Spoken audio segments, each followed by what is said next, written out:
Superhumans! Once pure fiction, they became reality the day a god perished in our skies, bringing power to a lucky few and terror to the rest. Those masses are now looking for hope, and I want to provide it. My name is Network, here to prove that you do have protectors during these unprecedented times. What better way to do so than with live footage? Our camera drones capture all the action so you can see our new superheroes fighting the good fight in real time. Thank you so much for tuning in, and welcome to Power Play.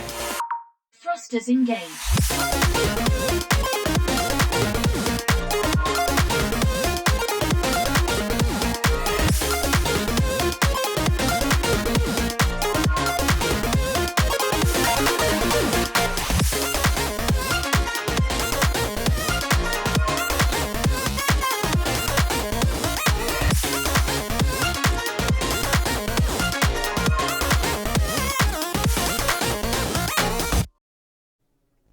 Ladies and gentlemen, we are getting reports of a bank robbery taking place on...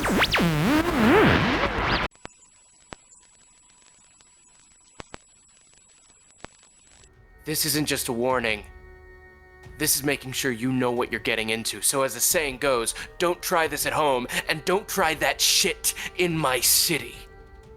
Make no mistake, the marquee may say power play, but this is not a fucking game. Okay, we are back on the air. So sorry for that brief signal interruption. You are tuning back into an impromptu speech by Ring Bear in the aftermath of the bank robbery incident. Now, our cameras did fail due to, well, we're not entirely sure yet, perhaps some sort of mass distortion wave from the villain's unique abilities. We're working on that, and we will get to the bottom of it as soon as possible. But for now, thank you so much, as always, for tuning into Power Play, and especially thank you today for sticking with us through these technical difficulties. We are salvaging as much footage of the fight as we can, and we will bring you the information as soon as possible. Don't go anywhere. As always, we swear that we will keep filming as best as we can, no matter what or who might intervene. Welcome, ladies, gentlemen, and everyone else, to episode 7 of Power Play. I'll ask it as usual. How's everybody feeling? Ooh. Yeah, better than usual. Yeah, super confident. Nothing could possibly go wrong. Everything will be smooth sailing from here on out. Hey, really to be fair, you guys, both in character and as players, should be feeling at least a lot more optimistic in the 6 to 7 episode transition than in the 5 to 6 transition. This is true. Yeah. This is true. Episode 6, I think, was a big one for optimism on a couple levels. Things are looking up. Things are looking up. We're gonna have reason to trust Network again. It was all a big misunderstanding. My best friend would Yeah. never do anything to me. Everything was fine. Everything's cool. Everything's great. Everything's fine. Network was being mind controlled by aliens, and he's actually great. If he played by the same actor next season, and not a villain anymore. It's like the Flash. I'm just having a minor crisis of the soul. It's gonna be fine. It happens. It happens to the best of us. You have several more episodes to work it out. It'll be okay, unless you die. Yeah, that's usually how fast therapy goes. Yeah. They charge you by the episode in therapy, I've heard. It's like working out. It's like working out. You do it once or twice and you never have to do it again. Yeah. You know? That explains a couple things about Ring Bear's mentality, I do think. My stats have gone up, and they stay up. Perfect. That would be a good superpower. That's probably just an isekai that already exists now that I'm thinking about it. Anyway, to get into the episode itself, this is going to be a pretty simple recap. I mean, obviously, the combat recap has already been done largely through the in-character one. But I should, of course, note, because Network isn't going to show everything to the public in that recap, the technical issues that were faced during that were not mere technical issues. They were intentionally planned by you guys, getting some espionage work in there, and espionage that did pay off and get you guys a lot of information, which is largely, I think, what this episode is going to be about. There's not too much recap to do right now. This is very much one where you guys have some clues, have some things you want to act on and investigate. And so with that, I'm just going to unceremoniously toss it over to you guys. Episode begins. Right where we left off on the last one, if that's what you choose, or we can time skip. Up to you. I think I would like to propose a scene to the group if you're okay with that. No. I think the idea of us all crammed into the van, which is slightly larger than it used to be, watching a recording of this last episode of Power Play, the TV version, not the podcast, on like a VHS or something that we're like pretty sure has no network connection, so we can figure out like what his POV was, what he was able to see, what he didn't see. Because I mean, Yeah. knowing when he got there, like how much he was able to see after he had a guy on the ground, all of that's a big deal. And I think Yeah. I think it'd be very funny if we were all crammed around the tiniest like CRT that we could find in a van. Yeah. Yeah, that sounds Yeah, like a and in plan. fact, like Umbra's suggestion would be like, let's get as much power play footage as we possibly can to try and suss out. Okay, here he's looking through a drone. That's definitely someone's eye POV, to try and figure out like where and when has network had eyes on what, at least Especially that he has this broadcast. episode. excellent. The Ghostlight episode, especially. Yeah, the Ghostlight. Okay, you know what? Actually, I was gonna say do an assess the situation check, but honestly, if you guys are like, let's start with the Ghostlight episode, I think that is definitely something that we can sort of start off and give you guys some information on as a baseline. Probably assess the situation checks down the line for specifics, but let's start with comparison. Well, let's start with last week's episode, last week in real time. The footage starts. The show is fairly normal, right? There's drones outside the bank. They're sort of flying into position. Network is talking, setting stuff up. Signal cuts out. We won't, go into huge detail there. It's never a signal that you've seen cut out before, but it's not particularly interesting watching this signal cut out screen. Eventually, in line with your signal unjamming, though you don't actually not in line with your signal unjamming, excuse me. Eventually, the footage does come back on. Network comes onto the screen first. There's no direct footage from the bank. It is him in the set. I'll phrase it this way. To the audience at large, it just looks like he's a little bit more shaken and flustered than usual. Still very composed, still very professional. But, his show just went off the air. This is the first time this has happened. He's trying to figure out what's going on. The audience watching can tell he's a little bit distracted. To you, who have known him for a little bit longer, oh, he's pissed. Oh, he is angry, and he is barely I think Tom like puts popcorn in his mouth and like nudges Google. Yeah. You Also can grabs see, some of that popcorn. like, as he stands in front of the camera, you can see whenever his hand sort of crosses over the banner, it's like twitching, like he's trying to, like, squeezing an invisible stress ball almost, something that most people would not notice. But even without being able to see his facial expressions, yeah, he is not particularly pleased about that. His motions definitely seem erratic. Like he's almost even not really looking at the correct camera at times. He's just kind of looking around, not really sure what's going on, which again, the audience itself wouldn't really notice, but you guys definitely do. After a moment of this, footage starts to come onto the screen. And once again, to the audience, probably looks fine, definitely a little bit shakier than normal, but with the context that you guys know, it is at ground level, and it is definitely more unstable than it was before. The footage... How does Network explain, by the way, the outage to the audience? Like, what does he tell them has gone wrong? Oh, it's extremely vague. He says that something on the inside was having a signal problem with the drones. He does not say specifics. It is... Honestly, it's probably even clear to the audience itself that he does not really have a good explanation for what's going on. He does pass it off as something with the supervillain, the physics of whatever is going on, the shrinking and the growing, altering like mass and sending waves that are interfering with the drone. To put it simply, he spouts a bunch of comic book science bullshit and kind of glosses over it before, which is something we were hilariously talking about right before we actually started recording the episode. He does exactly that. He, in a very well-rehearsed way, almost just spouts off something that makes sense until you start thinking about it too hard, and then moves right along. Yes, the Marvel writer move. Yes, a move I'm well familiar with. When you're looking at this footage of the fight, you can very clearly tell that it does start off as something from the point of view of this crew member that has come in, right? But the camera angle does change. The camera angle changes at several points during the fight. It seems to be a little bit more unstable at times, a little bit more stable at times. And since you're specifically looking for it, I will go ahead and tell you that if you're really careful looking, you can tell that there is no point in this broadcast where all 5 people in the room, counting Alice, are on camera at the same time. So he got to everybody's eyes from that one person. My best guess, and this is out of character, would be that if he gets someone, they can look at someone else, and that'll transfer his ability to but he has to have someone who has seen directly. Would be my best guess.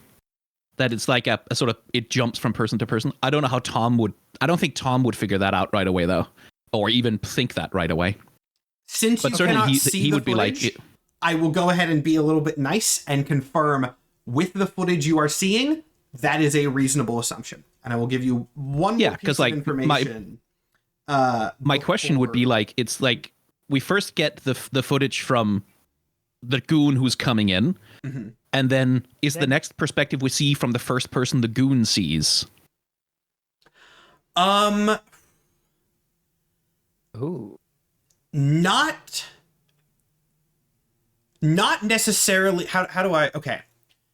not necessarily the first, but if you watch very carefully, when there are cuts and when network comes on camera, you can follow a through line of someone who was on camera or from the POV would be about to be on camera. It does seem like that sort of jumping is reasonable, but it is not necessarily the first person. So maybe they just have to be in the shot.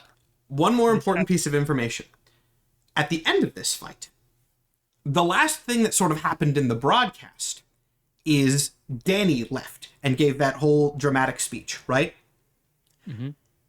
The camera remains somewhat shaky as it leaves the bank, clearly on sort of Danny's perspective.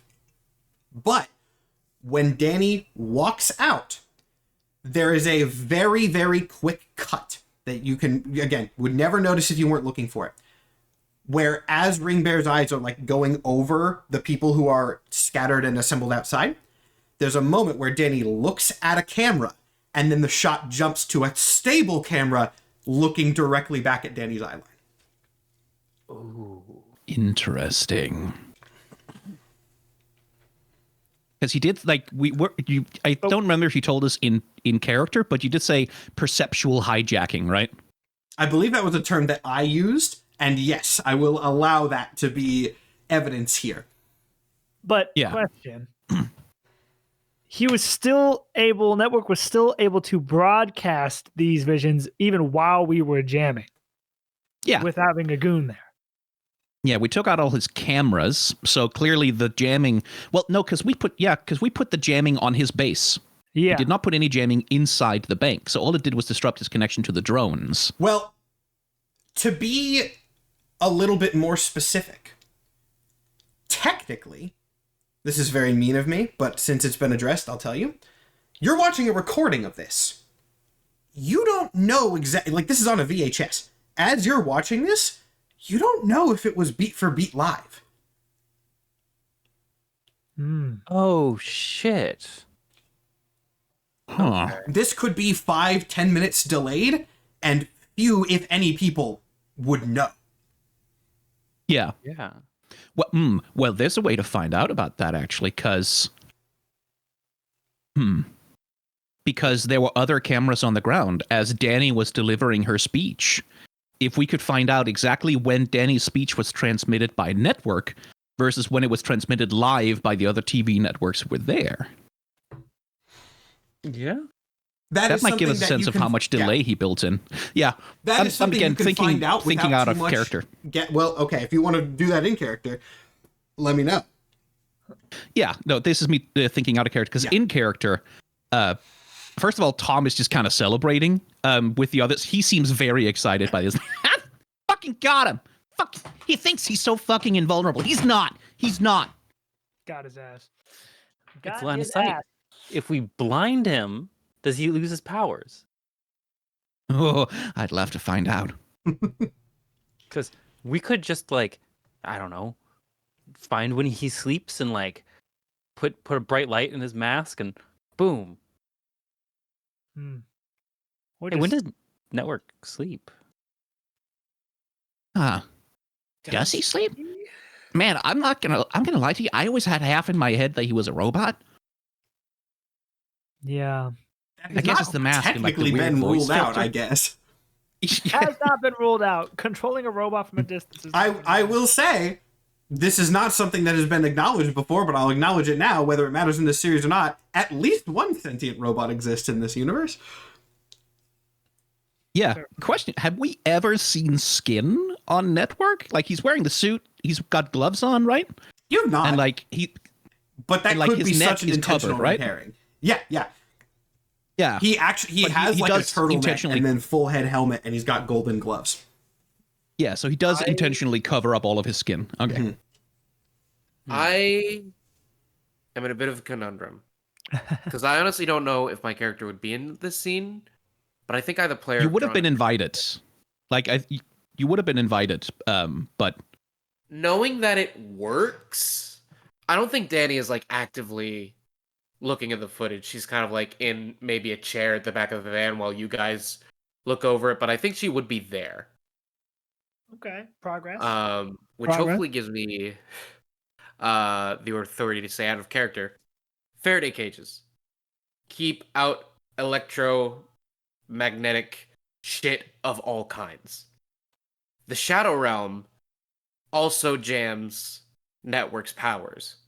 One form of electromagnetics we have every day is visible light. So if light does not necessarily exist in the Shadow Realm, and light cannot get into the Faraday cages, I think this is... Again, it is kind of visually based, but I'm kind of thinking of like...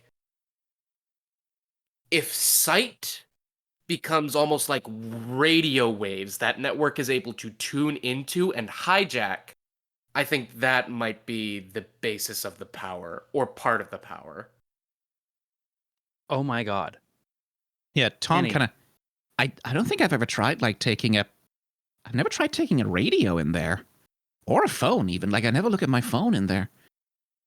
Hang on, and like he'll sort of, without sort of waiting for anyone else to do anything, he will like whoop into the Shadow Realm, like with some kind of electronic device and like try and turn it on. When you say this is such a stupid question, but there's world building. When you say some kind of electronic device, I'm gonna need to know what. Yeah, I mean, he's had the Network phone with him several times while he's gone through. He just Yeah. hasn't looked at it or interacted with it. So I think it's just going to be like, he probably has like a phone on him that's turned off. It turns on. Yeah. And the screen must look real fucking freaky through the visual filter of like the Shadow Realm. Yeah, like, so let's let other people do stuff. But what he's doing in there is he's going through like the settings. He's trying to figure out what kind of connection does this thing have, if any. Like turning on the flashlight, seeing what happens, kind of thing. Cool. To see like what kind of waves he can get out of it and into it. Yeah, that'll actually yield some interesting results. But we'll jump out to everybody else. You guys did say specifically that you wanted information on the Ghostlight broadcast. I will give you a little bit there. At this point, I don't think it's going to give you too much, though we are at a point where you can ask more questions. If you look at the broadcast, though, again, you wouldn't really notice it. The audience wouldn't really notice it, especially because Network was, edited this heavily. But it does line up with your theory of like whenever the shots are of these sort of visible constructs, they are at human eye level and a little bit shakier. Okay. Human eye level and a little bit shakier. Why are they shaky? Because they're us moving around. Yeah.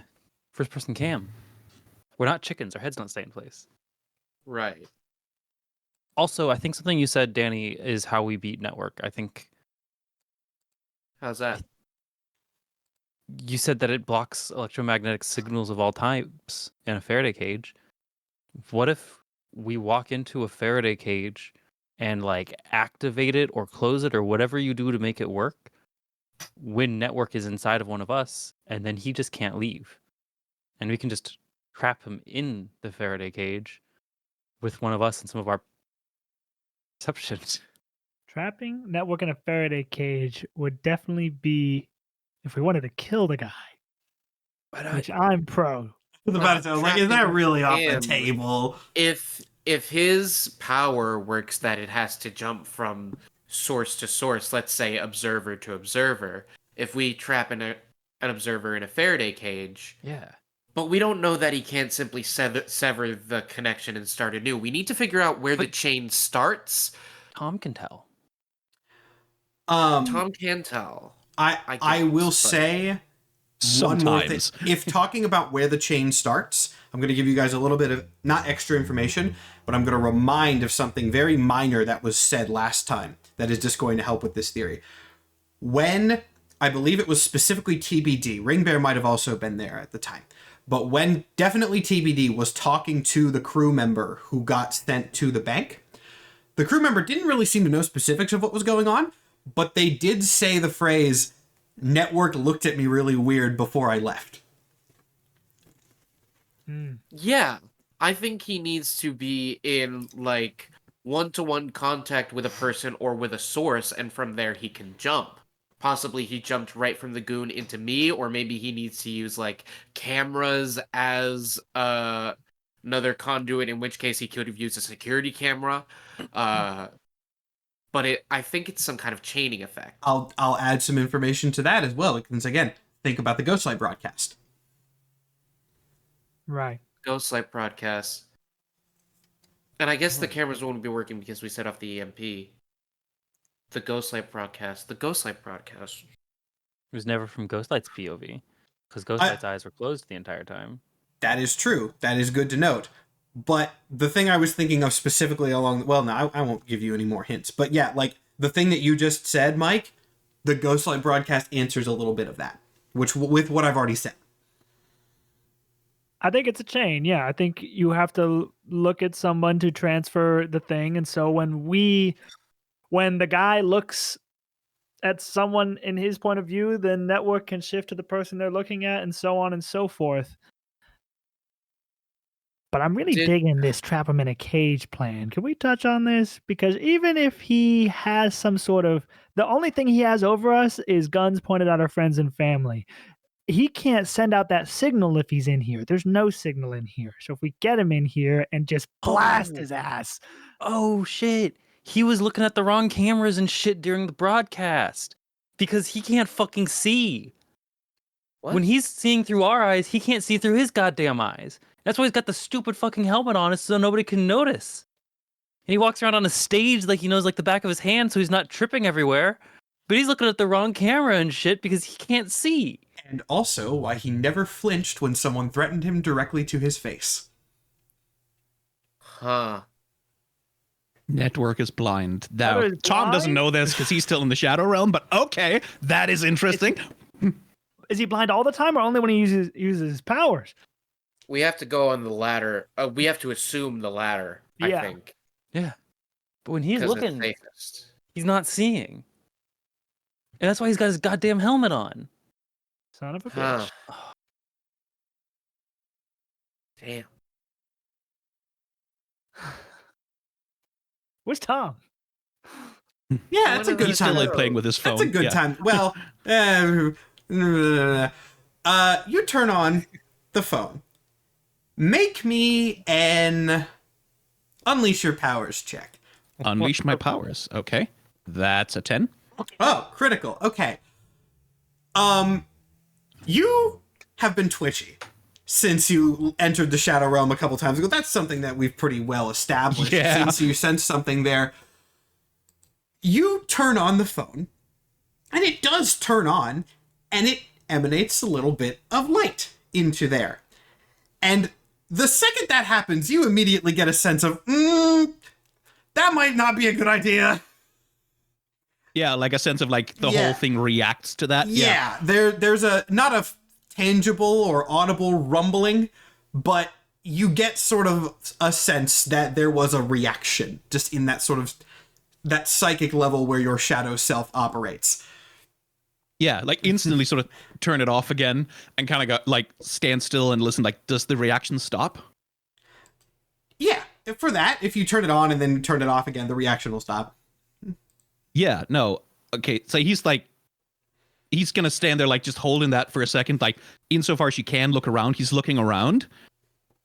And then because this is the human thing to do, he's gonna try and turn on the flashlight on the phone just quickly. Yes. Okay, cool. I'll describe it this way. So this is just a straight up horror movie scene. You flick on for just like a half second that flashlight in this sort of dark abyss of shadow. And in that just brief, almost strobe light burst, the area in front of you is illuminated, and 6 inches in front of your face is a shadowy figure just right there staring directly at you. Yeah, no, it's like flick it off, and then inside the van there's gonna be like a, and then out of a portal Tom like boom crashes into the opposite wall. Like, Whoa! You good? And he's like, there's a in there, like pointing at the shadows, like there.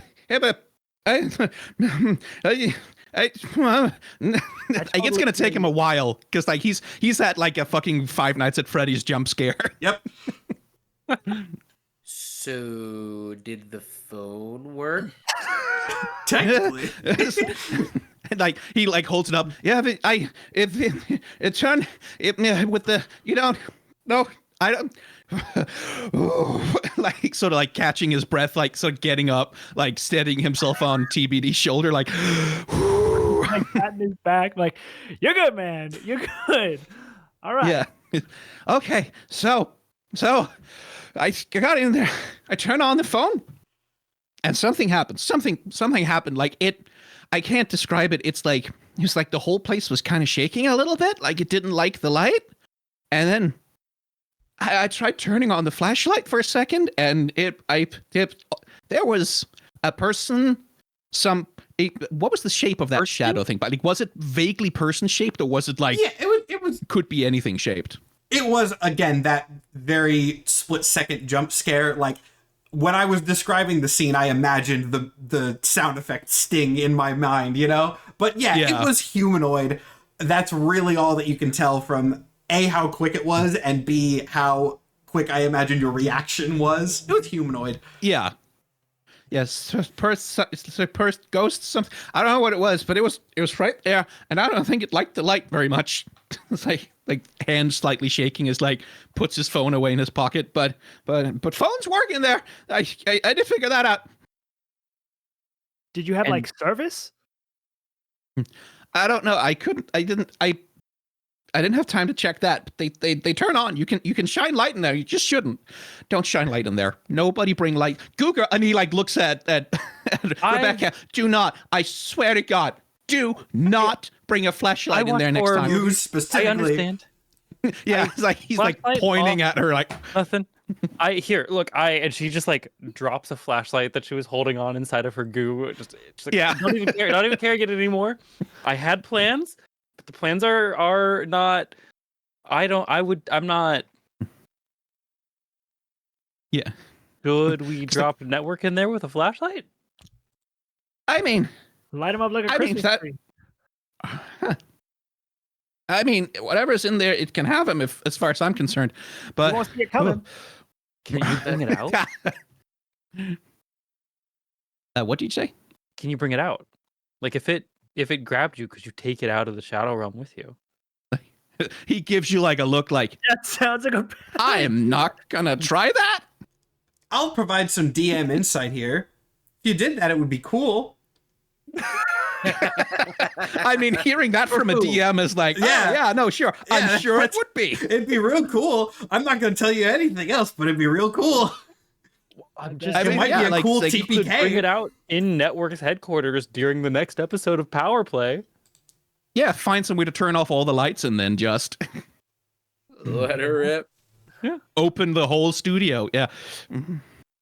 Oh, so creative. I'm sure there won't be any collateral damage from that. No. I do Yeah, Tom, like, wonder. I do wonder if it could be as simple as turning off all the lights. Like, theoretically, if we were in a situation where no one was able to see in their environment, would network's powers work? Because that's kind of what I was getting at with the whole light thing earlier. Yeah. I also wonder if, hypothetically, Goon arrives on the scene, network seeing through him.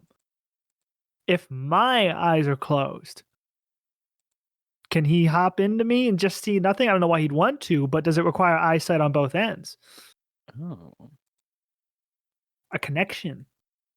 By the yeah, way, Tom's Tom, over here like, we think I feel like everyone's too casual about the ghost I just ran into. hey, it's in there. By the way, we Also, think not network your is first blind. ghost. No, he knows that, but like, he's not telling them about the giant eye he saw in the abyss. Yeah. Do you want help with the ghost? Part of why I'm being casual is because there's no way you're going to let me do anything with it. And if I think about it too hard, I'm just going to be sad that I don't get to mess with the ghost. I do not fuck with Unless ghosts. you have a proton pack. And I'm gonna is the professor are Nikki and the professor in here? Because I will look at them Nikki expectingly. definitely is because Like, we can you are build a not proton pack? separated. Yeah. I have Alice. not acknowledged them until it was necessary because I didn't want to like interrupt your guys' investigation or add. If you were getting clues, they were coming directly from me. But yeah, everybody else is here with less experience in the area. They have not chimed in much. If you're, are you asking the professor for a proton pack? Yes. What is the mechanical composition of a proton pack? I'm not a professor. Yeah. And I'm not a Ghostbuster, Rebecca. Ask Dan Aykroyd. I was kidding. Hey, but could we, like, I don't know, get some like video sensors and things and like drop them in there with some lights and see if we can't record it and like cool on VHS? Tom is like, I'm not doing that. I'm not trying that. That's not gonna happen. Not tonight. Okay, yeah, just have fun going back into the Shadow Realm with no intel on the Slender Man who's hanging out with you. Oh, in case you've forgotten, you're coming with me too. It's the only way we have to get in and out of here without being detected. Do you think Google's sad about that? Yeah. Oh This is- man, That's the best thing she's thing. most excited about. I in there. I know I should be thinking about network, but the ghost is... The ghost. Ooh. Okay, you should at least check if he's still there. Bring one of us with you. So you don't have Yeah. to go alone, and we'll make sure he's okay. Because what if he needed help and you were like the first light he's seen in years? That would be nice. That could be nice. Again, Tom, like, did Tom get any sense that this thing was like, help me? Or was it more like, I'm appearing right in front of you to scare the shit out of you? You flashed a light and it was like here. Yeah. And it was, I should also say, like, it wasn't moving. It was just like there. It's the horror movie jump scare. Like, picture it in your mind and you're right. You know? Yeah. You don't see it because the screen cuts off, but all those Five Nights at Freddy's jump scares, they're saying, "Help, dude! Please! Help me! I need help! Give me some money!" No, they all grab you and hurt you, but this one didn't. Probably friendly. That's a bad Tom, like, theory. it's like, you people are going to get me killed. I'll go with you and make sure you're okay. Let's just go see if he's still there so he doesn't jump you when you leave alone next time. Cut to Always Sunny title screen. Goo Girl dies to Yeah. a shadow monster. I'm like 90% sure I can't die. Fine. I'm in that same boat. If anybody should go, it should probably be me. Even though I don't fuck with ghost shit, and I'd rather take down the maniac that's controlling our lives. What if the whole team Yeah. goes because we're all superheroes? We can have each other's backs. I think I right love now, how let's intrigued just- everybody we're is not- by this subplot. And that's not me being sarcastic. I'm genuinely very happy about it. Yeah. And Tom, like, actually, how about we finish what we're doing tonight? Because, like, we still got some footage to review, okay? Let's just put this aside for now, and please forget about it. We should see if there's anything more we can glean from that, from the doctor Why did I forget both of his names? Mason's Mason. combat. At, Because at this point, you guys can assess the situation checks and then ask me any relevant questions that you have. But any information from here on will require checks. Well, for this I'll make specific that thing, unless check. you come up with something genius. I will actually do an assess the situation check, because I've got a question that I would like to ask. Go for it. And it's superior for that? Superior. Nice. Yeah. All right. I Obviously, you got- don't 7 have plus 2 is a to, but- 9. got I got a 6, so I'm not getting anything, and I'm marking afraid while I'm at it. But the question I want to ask is, does it look like we have any angles ever from like security cameras or cameras that are like not drones? Yes. Mm. It takes you a little bit to sort of look around at that. It doesn't seem like they are commonly used, but you can definitely see angles from like various fights that would be like cameras that, you know, mounted in like the upper corner of a building, or like if you're fighting on the street, even like a traffic camera. It's definitely yes. Okay. Good question. You know? Sorry, for my roll, I got a 13, but I Oh, do kind of go have nuts. a thought, kind of unrelated. We've considered how network hijacks the vision, and maybe this is too technical and it doesn't actually matter, but we haven't actually considered how he broadcasts that. Because I'm thinking from a purely like input standpoint, if the only way that he is able to capture footage is through his powers and through other people's eyes, how does he then get that onto a broadcast? How does he then, like... Because it's not like the drones where they could be connected wirelessly and they would be, you know, naturally compatible with these machines. This is being filtered through a person, surely. So we That think. Wait, so you think His helmet. wait, what if the Maybe, power works but- the other way around too? What if he can, like, not just see what someone else sees, but like force other people to see things that, like, what if he can project things into things too? Maybe that's how he does it? It's just a two-way connection? Like an HDMI cable? Then he wouldn't Here's- need ghost light. Here's Because ghost light is the other direction. Here's one question I want to ask related to my role, related to that 13. From the footage with Ghost Light, I'm looking for transitions between cameras where when it's switching from drone to drone, do the drones have each other's lenses in the shot before the switch? And when it goes from drone to person, do they have eyes in the shot before the switch? So you're like, My to thinking make it like, it's is it eye to eye contact or just eye Yes. to source? Yes, yeah.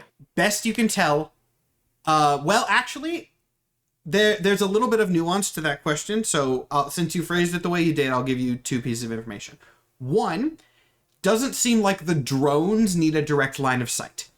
That's maybe not too surprising. Presumably, they do also act like normal camera drones if necessary. But when they seem to be, or when the shots seem to be functioning through powers, it seems to be line of sight to source, not eye to eye.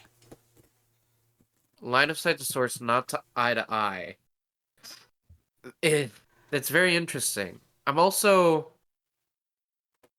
I think it is very specifically eyes, because when you say shaky camera, I'm not thinking about like big shakes from like head movements. I'm thinking like even relatively still, the eye is making like micro movements, and that's kind of why, because it wouldn't necessarily work exactly like a camera lens, I guess. But From what Though- you can tell on the footage, like it's not like network sort of puts like a sensor on people's heads and sees through it. He is Yes. seeing through their vision as best as you can tell. So yeah, that does make sense. it has to be he eyes doesn't on need- source. Go ahead. There's 3 theories, okay? And one of them I think is true. Let's The compare. first one is that Network can see through cameras in other people's eyes. It goes into his mind, and then his helmet is somehow jacked into his brain, and then that's how he broadcasts. The second option is he can take what he sees in other people's eyes and project it into a computer or a device to allow it to broadcast. And the third option, which I think is the one, is that all of these options require something being connected to a computer to broadcast. Network is the computer. He's not a person. He's a freaky ass fucking robot. So I think it's the helmet. Because I think if he was a robot, he wouldn't have to be blind. Robots can do input from more than one source. That is the best argument I've heard against robot, I do have to say. Yeah. Question. I remember in episode 1 when we managed to annoy Network sufficiently, there were little electrical sparks from his helmet. Was that a joke, or was that a thing that actually physically happened in the space? If you look at, not that you would have seen this a lot, but the audience will know this, in the different poses, he has little sparks arcing between his helmet that change sort of color and shape. So they are diegetic. You don't technically know whether they are mechanically important or if it's just something that he did to like add flair and emotion to his otherwise featureless face. But the sparks are diegetic. Okay, Rebecca, I'm officially with you because I just fucking realized that this dumbass has antennas on his head. Yeah. Yeah, this helmet is broadcasting shit. He got 2 big ass antennas. Okay, so his helmet's jacked into his brain. I'm willing to accept that. There, since we're discussing this, and it's also for everyone but you guys, literally on the screen, there are also dials and controls on the side of it. That's what I just went to do. I went to the to the art. Again, you don't have immediate, like, I'm looking at this constantly, and also he's my guy. I know exactly what he looks like. But yeah, like those controls on the side, the helmet. Again, whether this is just something for flair or whether it has mechanical intent in universe, you don't know. But like, it's definitely meant to look like an old TV with the antennas and the dials and the controls on the sides. This cool cassette punk aesthetic will be his undoing. Okay, so we get him in the Faraday cage and we kill him. Or we bust his helmet. Yeah, I want to know what his dead man switch is, and I want to know if there's a way to investigate that. And I think the best way to investigate Network is to go through his shit when his perception is elsewhere. So either we find out where he sleeps, or one of us does some sus shit in public and gets Network to watch them. Or we could always wait till the next fight and one of us slips away. It would probably have to be you, Tom. Oh, there's no way he wouldn't notice one of us slipping away in the middle of a fight. But he wouldn't be able to stop getting footage. Can I? Yeah, if we jam the broadcast next fight, he has to keep his attention on like whatever goon he sends in to get footage. He can't take his eyes off of them, right? But we don't know if he can look through only one person at a time. Hold on. If Network was able to delay on a broadcast with footage that he got from his goon, does that mean that Network is able to see things in the past? Because if so... We're assuming he's doing everything in a one-man show. He has tons of producers. Surely what he's actually doing is, if the helmet is broadcasting, it's not going straight to live. It's going to like a deck where people can do edits if they need to. Well, I mean, at least one of those producers has to know something then, right? Because like if all of the footage is coming through, well, a bunch of it has to be just the drones, right? He doesn't personally control every single drone. We know that. So, for a fact. But someone on his production team must have some clue about how does he get specifically the eye camera footage, like the stuff he steals from people's heads. There must be someone who has to know something about the connection. I think we really of how they get that footage out of him. Visual history, because if he can see in the past, we've made a big mistake. What's up, Danny? Well, out of character, let me say, I want to ask one more question because I asked 2, and on a crit you get 3. But other than that, Danny is going to ask her party, during the bank heist, did you have your network phones on you, and did you have any phones on you at the time? Yes, I did have my. We had the phone. network phones because we For used sure them we to had the talk to network him. phones. Yeah. Yes. Okay. Hmm. Because why? Matt said earlier that you never see everyone in the same room at the same time. One person was the camera. I'm assuming that person was Danny. It certainly was by the time she was walking out. Why would it be Danny specifically? Like she was doing stuff. Because you left the room. You were the connection Sit. to the goon. At what point are you referring to this? Because it wasn't Danny's perspective the whole fight. Okay. Yeah. To be clear, when I said none of you are on camera at the same time, I didn't mean like one of you is always conspicuously absent. I literally meant it as not all 5 people in that room were on camera at the same time. Because one of us is the camera. Yeah. I see. Man, I love this episode. This episode's great. I just get to sit back and watch you guys solve my little puzzles. So we know at the very, very least, when he's using his powers, he's blind. He Yeah. may be blind all the time, but we can't bank on that. So our only chance to get at him is to get at him when he's actively using his powers. And I hate to say, because I don't want to just wait around for another scheme, but if he has to use his powers to get his stupid little broadcast out, then that would be our moment, I think. Or Tom's Ghost is our opening. If we go to Could we network, please stop it with the ghost? no, we can't. If we go to network and say, "Hey, there's a fucking ghost in Tom's shadow realm," We could hit 2 birds with 1 stone and say Alice turned into the freaky monster. oh, Alice, who has been like looking at reading a comic book that Goo Girl brought, looks up in the corner and is like, what? We're gonna fake your death.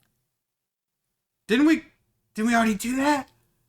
Yeah, but we need you gotta bring a body. So if we bring back a monster and just say it's you, then and then you're free to go. I mean, Is it gonna be a still hang cool out if you want monster? to. well, I don't want it if it's not going to be cool. I got a It's a reputation. cool to uphold. shadow monster that's inside Tom's whole thing. Inside Tom's Tom's shadow- what? WHOLE. No.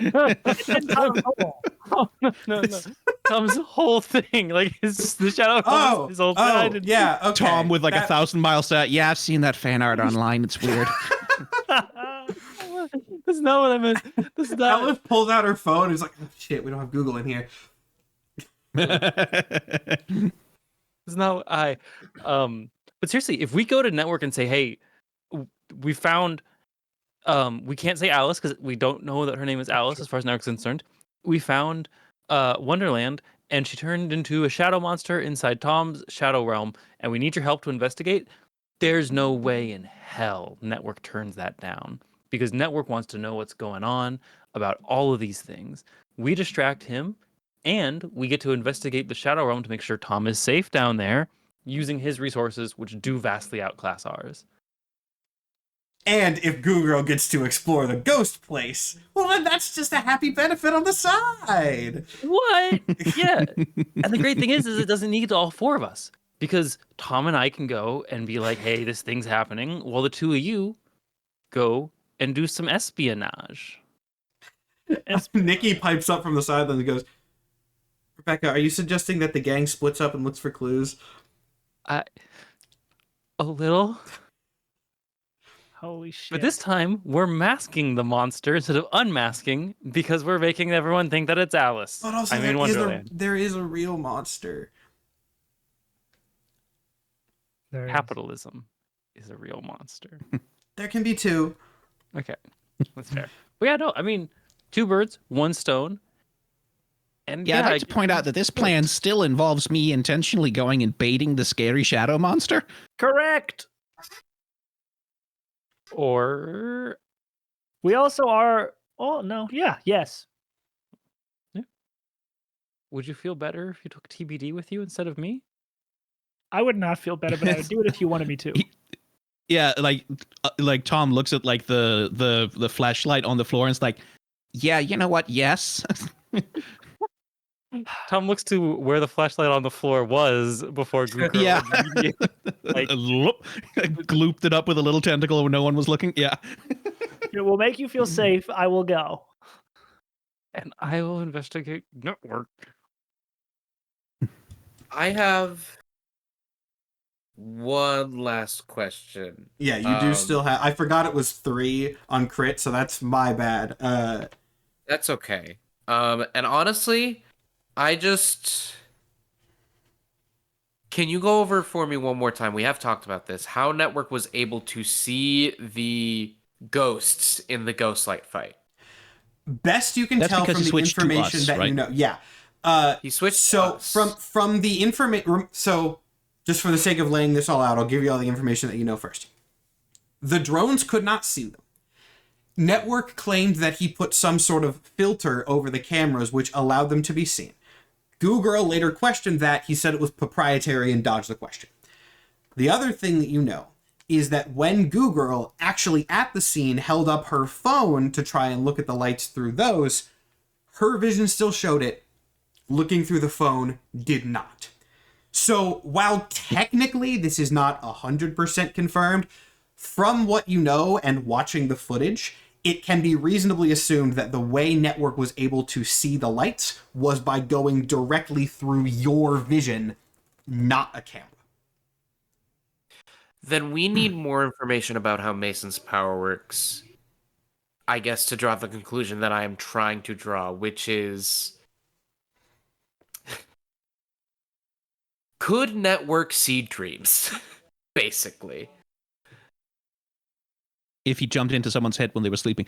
That was sort of my supplementary question there. Is like, we each saw different scary things during the confrontation with Ghostlight. Yeah. How much of that was broadcast? Like, did they, for example, did they broadcast the bit where I saw a nega version of myself stab TBD through the chest, for example? If there were shots of that, they were very sort of intentionally blurred and not shown well, as if to be a sort of like ominous spooky thing that's happening, but no one's really sure. They did not openly show shots of big stab through, because that's like, even for Network, that casts doubt on things that he does not want doubt to be cast on right now. So yeah, because the only way he would be able to see that would be through my eyes, right? Yeah. I will say there are probably some shots in like the background of you and the inverse version of yourself, just like visible, but not the actual stab moment. Yeah.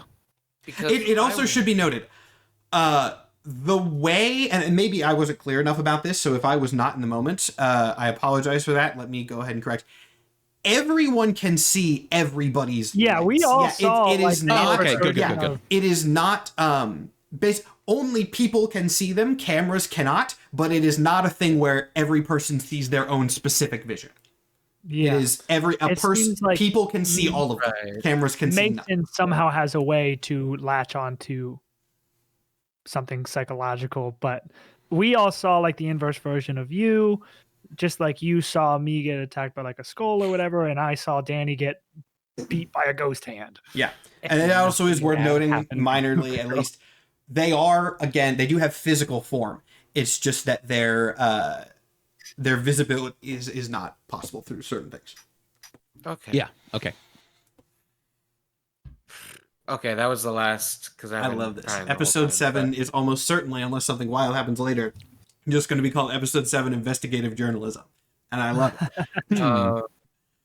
I will, while we're all Or ghost declaring what we're doing throughout the episode, unless Danny is invited to do otherwise, she is going to brood. So... Okay. The thing with that, Danny, is the dear professor did figure out who I am because all of the papers I handed in were soggy because I'm made of goo and liquid, which means that if I'm going to be going through and doing investigative work in somebody's office to snoop, it's going to be really obvious if I'm touching things. So I need a pair of hands to come with me. Fun fact about I that, as Danny decided, while I was going through and editing the previous episodes, I remembered something that I did that I'm just going to drop because I think it's fun. When Tom first stumbled into Professor Quinto's class, I made a roll after he described his entrance, and I never said what that roll was for or whether it was successful or not, and it was the professor noticing his weird shadow. So that was, Cool. yeah. In the beginning. I was like, I forgot I foreshadowed that. Anyway, continue. Out of Danny. all of us, Danny, I think he suspects you the least. Danny throws up her hands. Bare hands at your service. Thank you. I really appreciate it. Turg. Team Turg. Google Turk. supports the right to bear arms. Yeah. Big fan of these bare arms. And bare legs and bare abs and yeah. And this bare friend. Danny doesn't say anything. As long as but we if have you each look other, we have closely, the bare necessities. He wells up slightly. Okay. So, let's recap really quick. Because everybody sort of has their tasks. Let's recap real quick. We'll go around sort of clockwise on the overlay. So that would start with Tom. What is your investigative plan here? Yeah, I mean, me and TBD need to apparently figure out something about the ghost in the Shadow Realm. I guess. I think he'll ask the professor if she can like rig up a little thing, like a little light with like a timer on it. So like you can press a button and then a bit of time passes and then it flashes on. A light grenade. So we can put that down and be far away when it goes off. Cool. A light grenade. Cool. So we're splitting up into two teams. That's actually perfect. So it's going to Yes. be Tom and Taylor. I don't know if you guys know this. I'm going to acknowledge this in Taylor. episodes. Yeah, I've been thinking that every single time you guys have done something. For you two, who I think are less in comics right now, especially, there's a very notable and somewhat controversial writer named Tom Taylor. And every single time you guys get together, I'm like, every time. He did Deceased, if you guys have heard of that. The DC Zombies storyline is very popular. Yeah, it's by a guy named Tom Taylor. And I think of that every single time you guys do a team up. So we have Tom Taylor, Deceased, definitely not foreshadowing there, doing the ghost option. And then we With have Network. Ring Bear and Goo Girl doing the investigation into Network in the base itself. This is a little early, but we are approaching the hour mark. I do think that, like, narratively, it does go ahead and make the most sense to take our bathroom break now, and then we'll just leap into those scenes once we get back. So, if that works for everybody, we're going to go on our commercial break, and we will be back in just a couple minutes to see how these investigations play out. Don't go anywhere. Hey everybody, this is Matt with the commercial break for Power Play Episode 7. We have a Patreon and more shows coming next year, all the normal stuff, blah blah blah. I want to talk about the fan art contest because, wow, you guys brought some heat this week. This week was by far the hardest to pick a winner. We had a bunch of good options. I wish we could have two winners, but ultimately we do only have a limited number of prizes, and I think the one we ended up deciding on absolutely deserved it because, oh my god. This is just insanely good. The simplicity of the background with the basic paneling to make it look like screens, even though they aren't actually screens, but then that contrasted with the detail of Network sitting in the chair in front. I was blown away by this. This piece is by Nautilum, and Nautilum, whoever you are, buddy, I hope that you do actual comic book covers that are on store shelves, because I would buy them. To, actually get the real announcements here quickly at the end, we do have a Patreon, and you should support it if you can. A lot of work goes into the show, and you get some cool bonuses by subscribing to that. Look for an official announcement about the beginning of D&Dorks 2025 at some point soon. I'm recording this commercial break a little bit in advance, so I can't tell you exactly when that'll be, but it will be by the end of Power Play. You'll know what our next thing is before this one finishes. And the merch is still coming. I know I've said that for like a month at this point, but boy howdy, we've run into a lot of logistical issues. It's on the way though, I still promise that, and despite all the delays, I do stick to the fact that it will be worth it. This one is very, very, very, very cool. And now, back to the episode. As always, thank you guys for watching, and I hope you enjoy the rest of the show. Alright, and we are back to start the investigations. We have our two teams set up. Now, one thing that I believe was briefly mentioned about these investigations before the break, but that I should probably go into a little bit more detail on so I can know largely which one to handle first. A big part of the Tom Taylor investigation team is that you are also using that as a distraction for Network, right? Yeah. I So believe so. in that case, my question to all of you is, how are you guys getting to the base, right? Are you all arriving in a group? Are you sending Tom and Taylor there first to sort of start that mission, and then sending Goo Girl and Ring Bear in once the mission is going forward? How are you doing that? I will also go ahead and say, you might have been able to guess this. Since we are doing a nice 2-team split, I am absolutely going to have the other side take their headphones off during that, because you're doing dual investigations that affect each other. Why not? I will say, this investigation probably goes better and is less suspicious if Network knows we're in the facility and we're not trying to be sus about that. Because us being in the facility is a thing he can find out. Reasonable. Yeah. I imagine Goo Girl, in her quest to add mass to herself, realized that there's a cafeteria that she can just eat at and has been going pretty frequently to eat just tons of food on Network's dime because fuck him, he'll pay for it.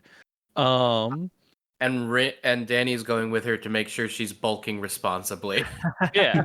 And so we will be in the cafeteria eating a ton of food until we hear commotion that indicates some fuck shit's going down. Okay, cool. Again, just sort of, I will assume this. Correct me if I'm wrong, but this seems like a better tactical option, and I'll give you the benefit of the doubt for it at this point.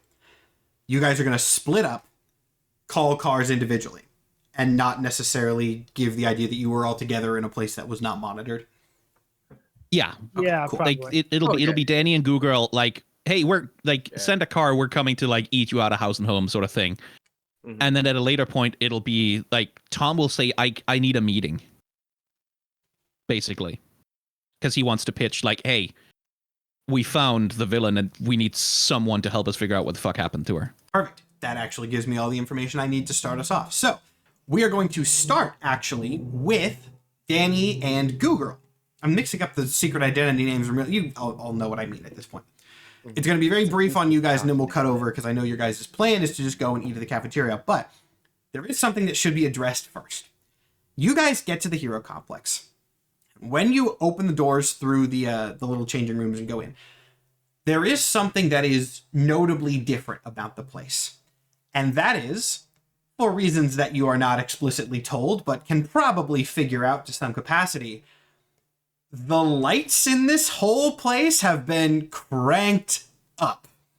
It is like floodlights in here.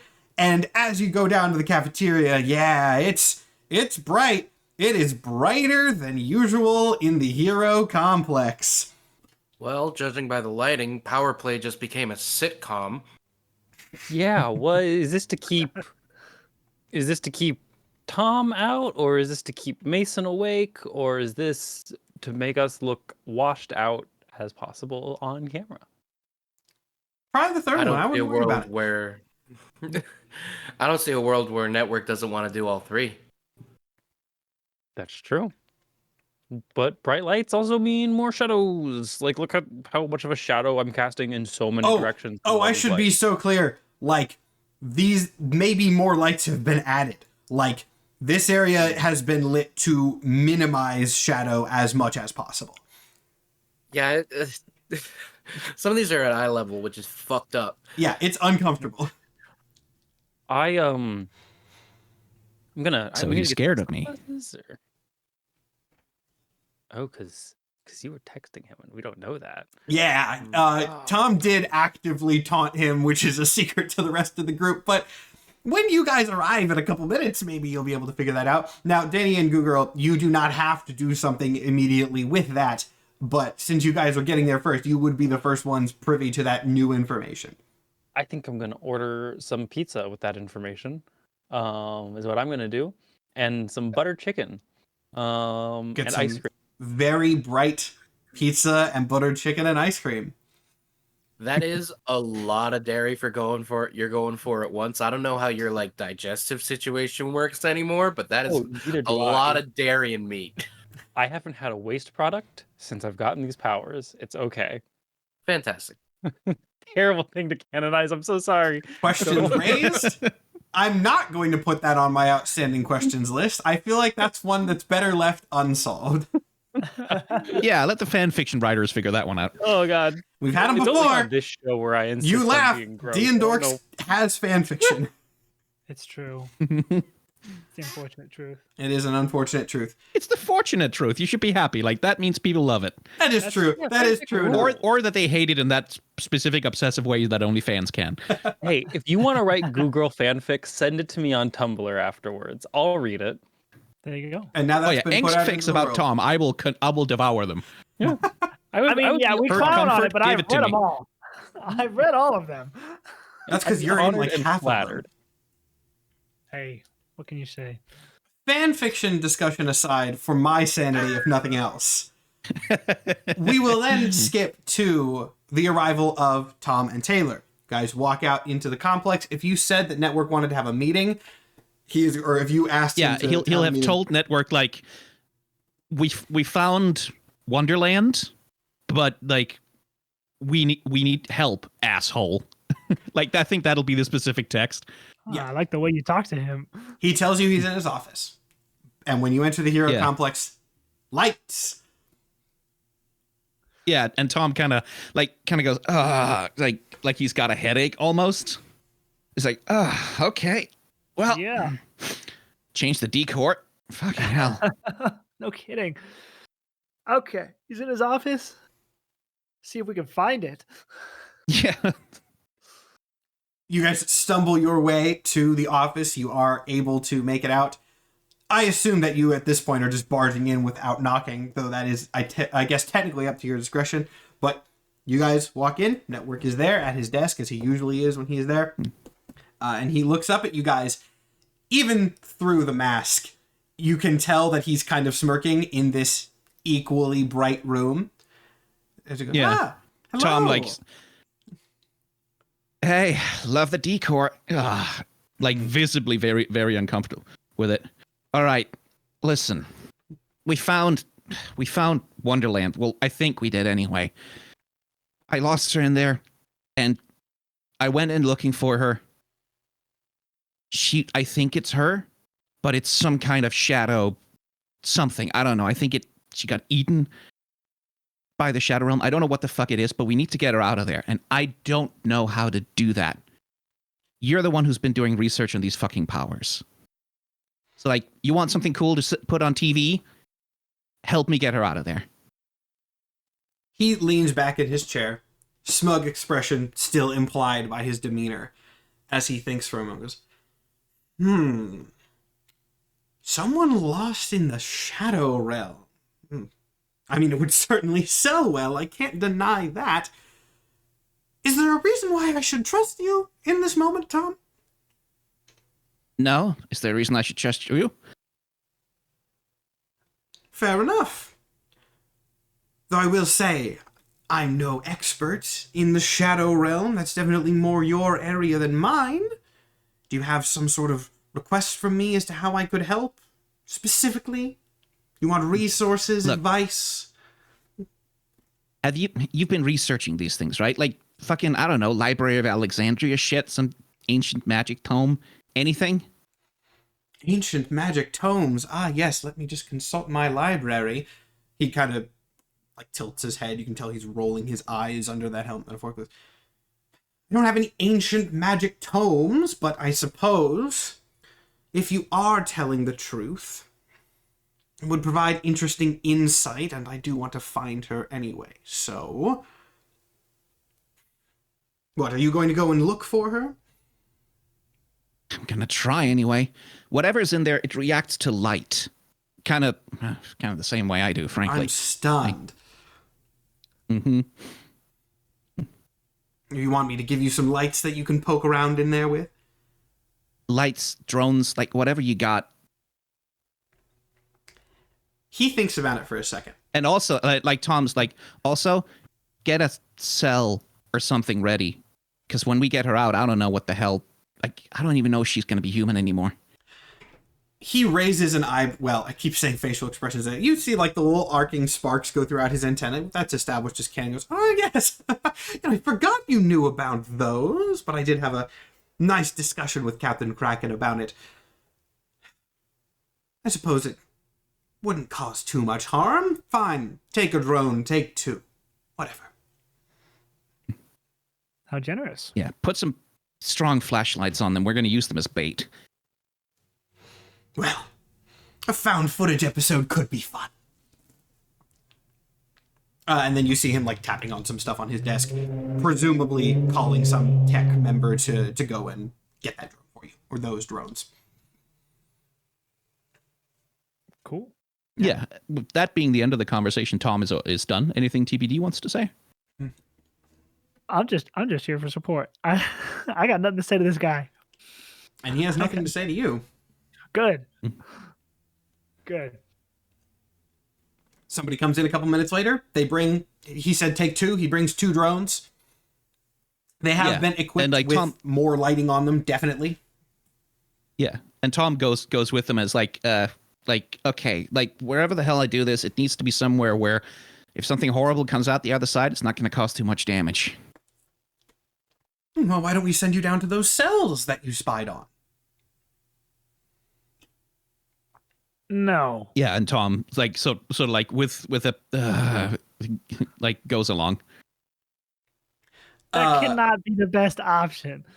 If you are leaving, Network is going to toss you something as you're going. It's just like a little, like, box, not like a remote control, but like a little tech pack.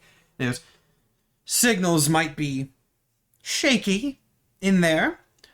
This should allow the drone some level of autonomy if things do go south. We definitely don't want to do this without any footage getting rescued. Yeah. Yeah, just show me all of it before you edit it for broadcast, huh? I just want to know what the hell's happening in there. As do I, Tom. Maybe this will be a win-win scenario. Been a while since we've had Mutual one of those. benefit, yeah. Oh my god! And Tom, like visibly, like, sort of holding his head a little bit as the light is giving him a headache. Go! You clearly want to get out of the light. And off we go.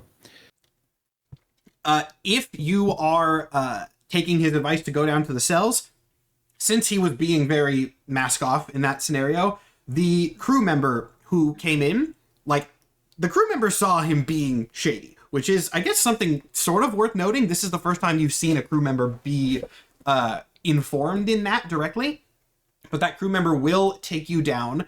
We'll add a little bit of information here. That crew member is going to take you down a different direction to the cells below. To the villain cells. Yeah, you're not going back through that roundabout way through the garage. You're going through another series of doors, kind of, again, obscured. They're not, like, super obvious big villain holding cell doors, but they are like maintenance hallways and stuff that take you to a surprisingly nice elevator. And then you go in, guy pushes a lower floor. How do you get out of this place? The dude looks at you and just shakes his head. Okay. Too easy, I guess. All right. Can't knock a guy for trying. Like, Tom is going to be trying to psych that guy out a little bit. Like, he's going to be talking to Taylor about, like, contingency plans and what do we do if this goes insane, and, like, we don't know what kind of monsters are in there, and, like, it's like he's going to give the guy a sidelong look and say, like, man, I hope you get hazard pay, dude. And, like, do you want to do a provoke someone check, or are you just doing this for fun? Yes, okay, I do. Go for it. Also, provoke at this someone, point, well, no, we'll do it in a second. Provoke someone is, I actually don't, we don't do that one too often. What is that stat? Superior. Okay, so that's a -1 from me, but I'll still give it a shot. That's a 9 still. Okay. On a hit, then the DM chooses one of the following. Let's see. I haven't gotten to choose this one in a while. So you take 1 forward against them, you gain a critical opportunity, or you gain influence over them. I think, you know what? I'm going to give you a bit of a critical opportunity here, which is I'm going to give you some information based directly on what TBD was asking, because that was a nice little synergy sort of there. As you guys are going down, after you sort of go and make that little scary comment towards the guy, a little bit shaken from all the stuff that you're saying, he kind of shrugs and without really thinking about it goes, I'm not staying down here. I'm getting back up the second I can. And he gestures towards the elevator panel, and you notice, like, even where you were coming from, you were nowhere near the top floor. Interesting. That's a little bit of information. Mm-hmm. But, Excellent. yeah. I was just trying to freak him out. Hey, you said you wanted to do a roll for it. You got a good roll. Gained a critical opportunity. You get a little bit, whatever this place is, there's stuff above it. Not that secretive, but there's an elevator to stuff above it. Yeah, this guy takes you down to the cells. There's no one, like, active in here now. I mean, if you want to go and check on Captain Kraken and see if he's there, I'm not going to stop you from doing that. That would be nice to have as backup. You want to? It's allowed. Listen, if we like walking past Captain Kraken's cells, You're like in that same room where his cell was, though only TBD would know which one that is, and only TBD would know. do we want to fuck with him? He's kind of a dick. I mean, I don't know. Like, who knows what we're going to find in this thing? If we knock on his door and ask if he wants to go to the Shadow Realm, he's probably just going to tell us to fuck off. Yeah. Should give him the opportunity anyway. Like Tom, who's like feeling a little bit impish, he will like knock. It's like, hey, Captain Kraken, you in there? What? Hey, you want to go punch some ghosts? I'm not even fucking with you. Clang, clang, clang, clang. Creak! Door slides open. The fuck?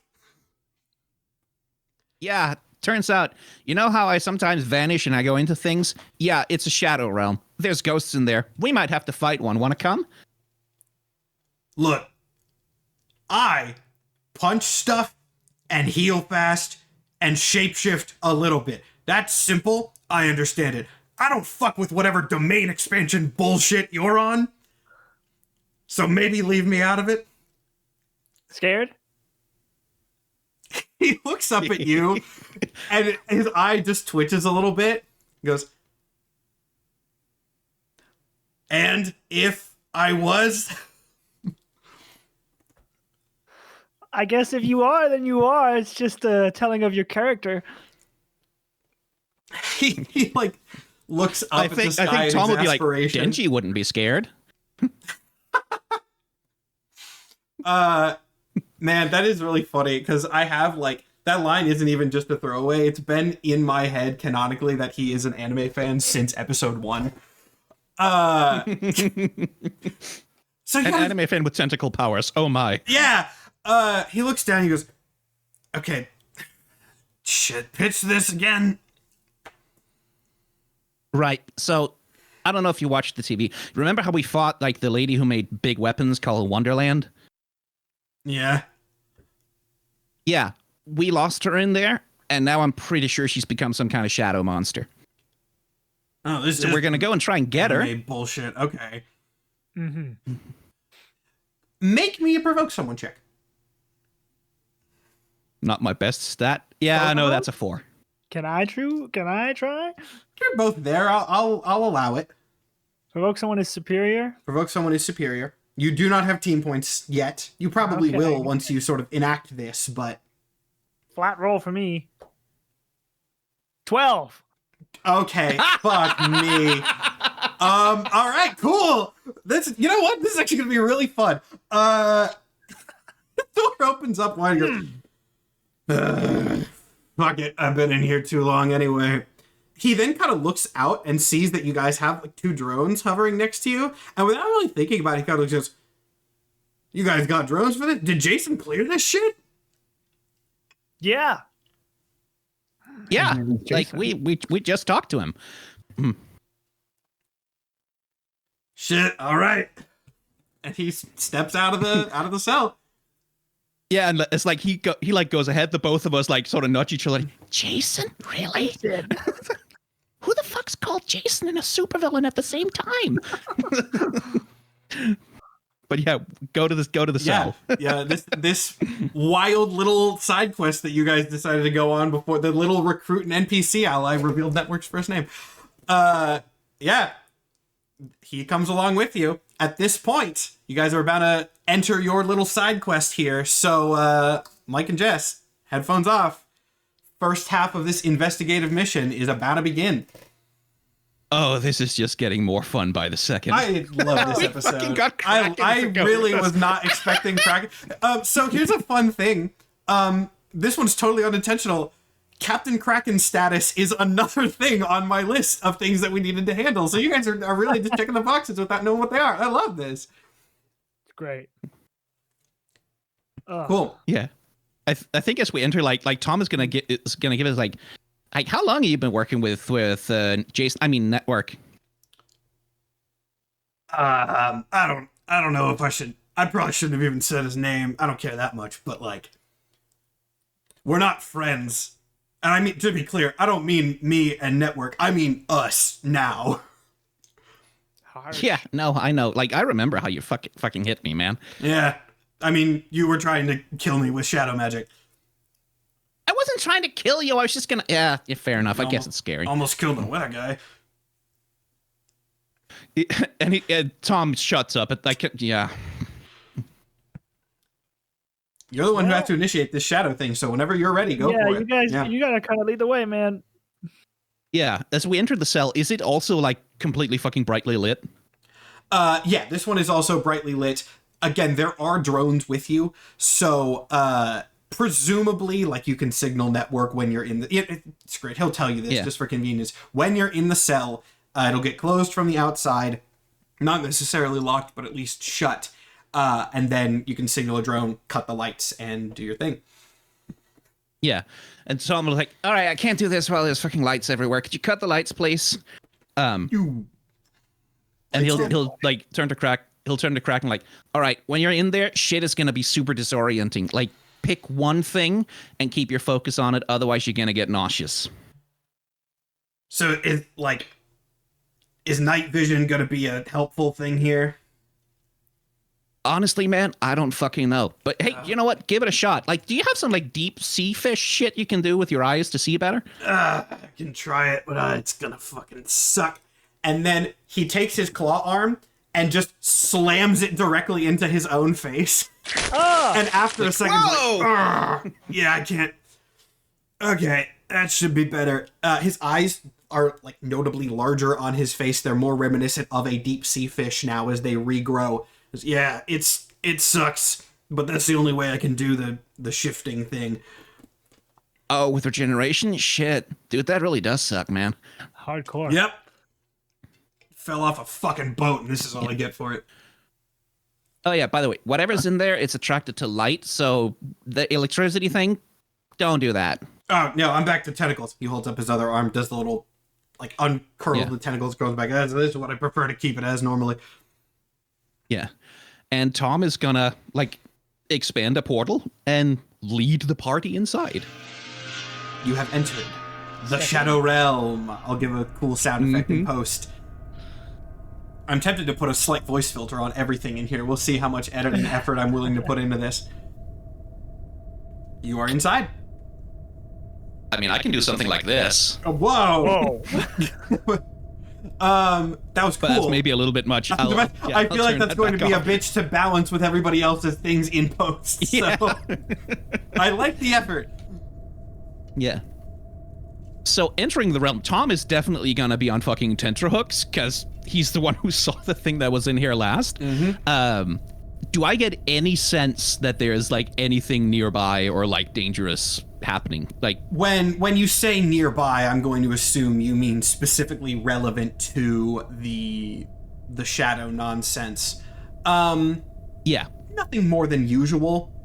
If anything, like in the same sense that I had a sense of danger when I turned on the phone. Like, do I get any of that when we enter? Nothing like that. I will go ahead and say, like, I don't want to use screw it. It's my world building. I can say whatever I want. The Shadow Realm is almost like weaker here, but you can sort of infer that's because this area is heavily lit right now and there's not a lot of shadows to maintain it. It's not like notable, or it is notable, but it's not like your powers don't work. But you can definitely tell that the light from outside is kind of screwing with this plane a little bit. Yeah, as the drones enter, I guess they're flying. How do they react to like coming through the portal and having it close behind them? Oh, here's a mild question, I guess. The drones have indicator lights on them. They're not bright, but they do have those, and they also he will ask for those to be covered the fuck yes, up. Okay, I figured as much.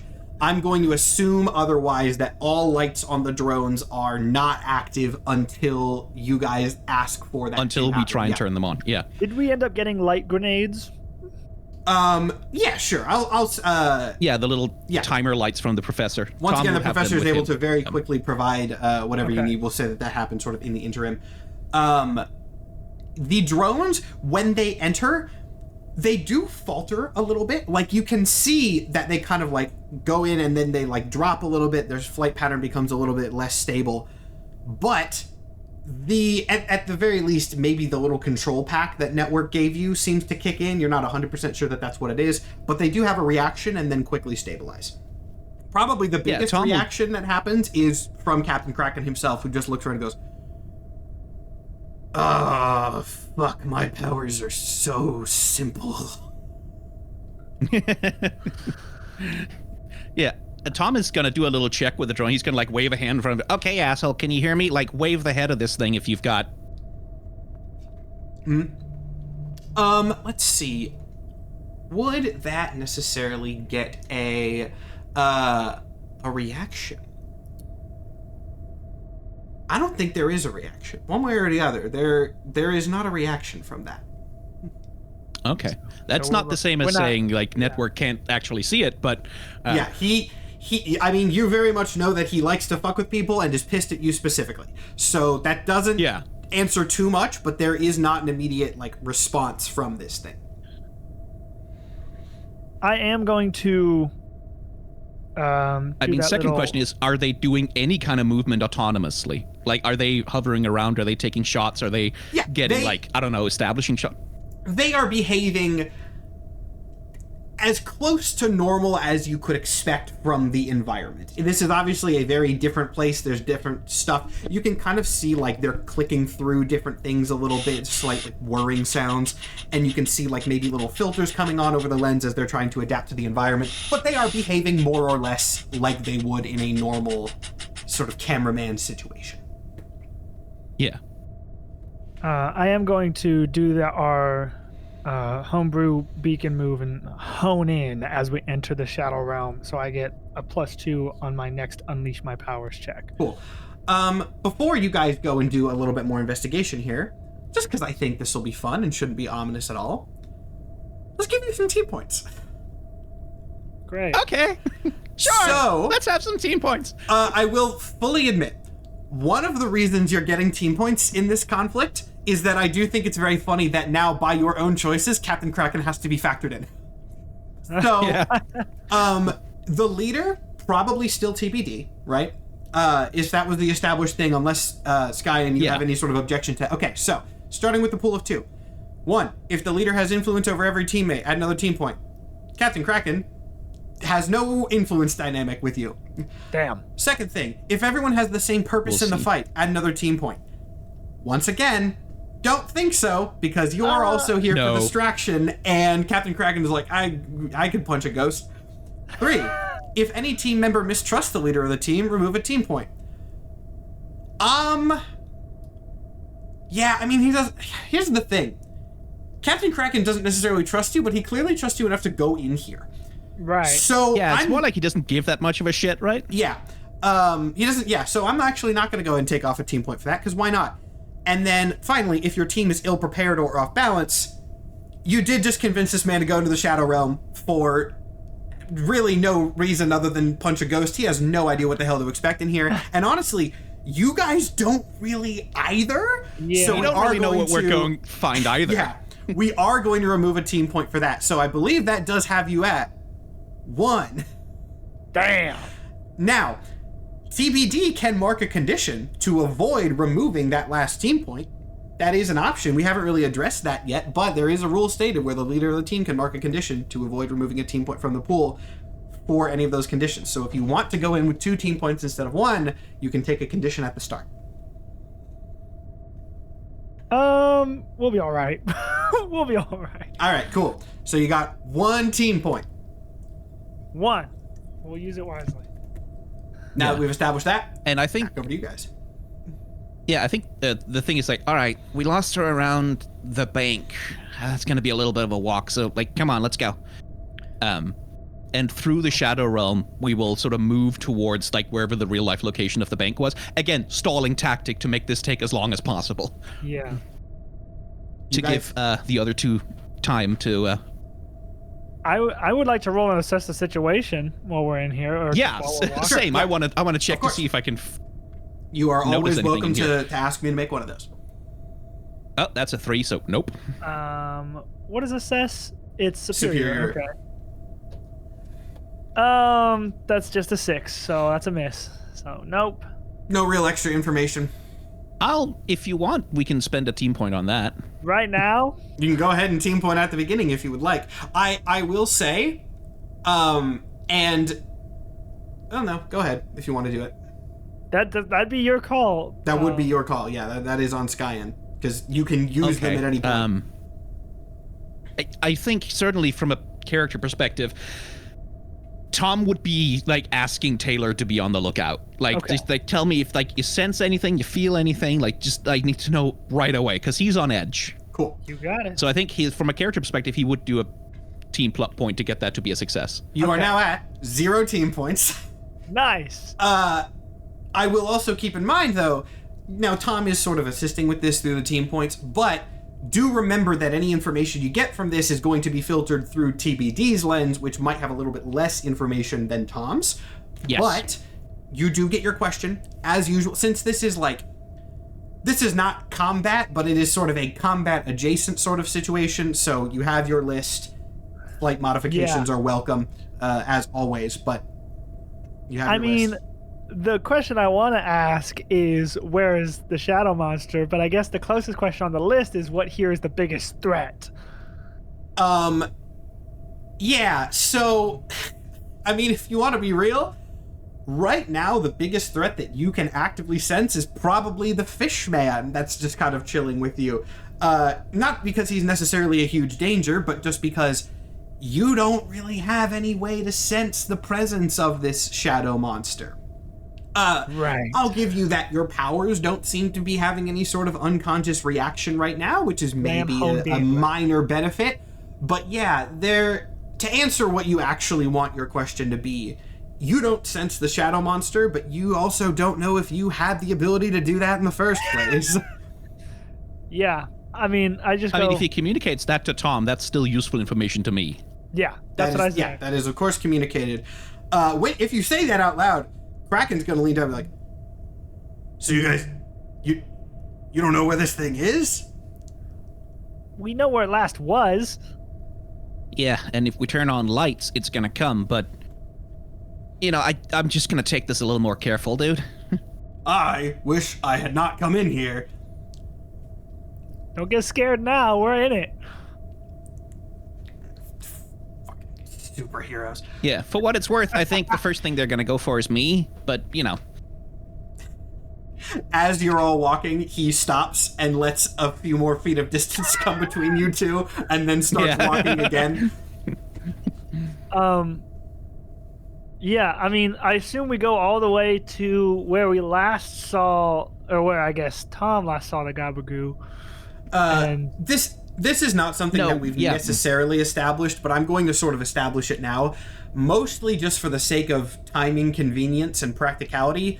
Shadow Realm kind of operates on Minecraft Nether rules, where distance in here and distance in the real world do not directly correspond, largely just because walking halfway across Seattle would take a good chunk of time if it did. So in a amount of time that is kind of difficult for you guys to measure, you do make it to the bank where the shadow creature was last seen. Well, technically, the shadow creature was last seen at the van, but wherever you said bank. So Yeah, but we're saying we lost Wonderland at the bank, right? So I get it. Cool. we're not really here to find the shadow monster as such. We're just here to distract Network. I got in technically. character as Kraken, and that's what I last heard. Okay, so you do arrive at the bank.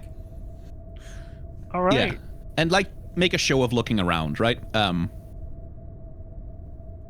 Yeah. You arrive at the bank and make a show of looking around. It's the shadow dimension version of the bank. I would like Yeah, to. can I do an assess the situation check here? Go for it. Okay, I guess I will too then. That is 8. Hey, I got something.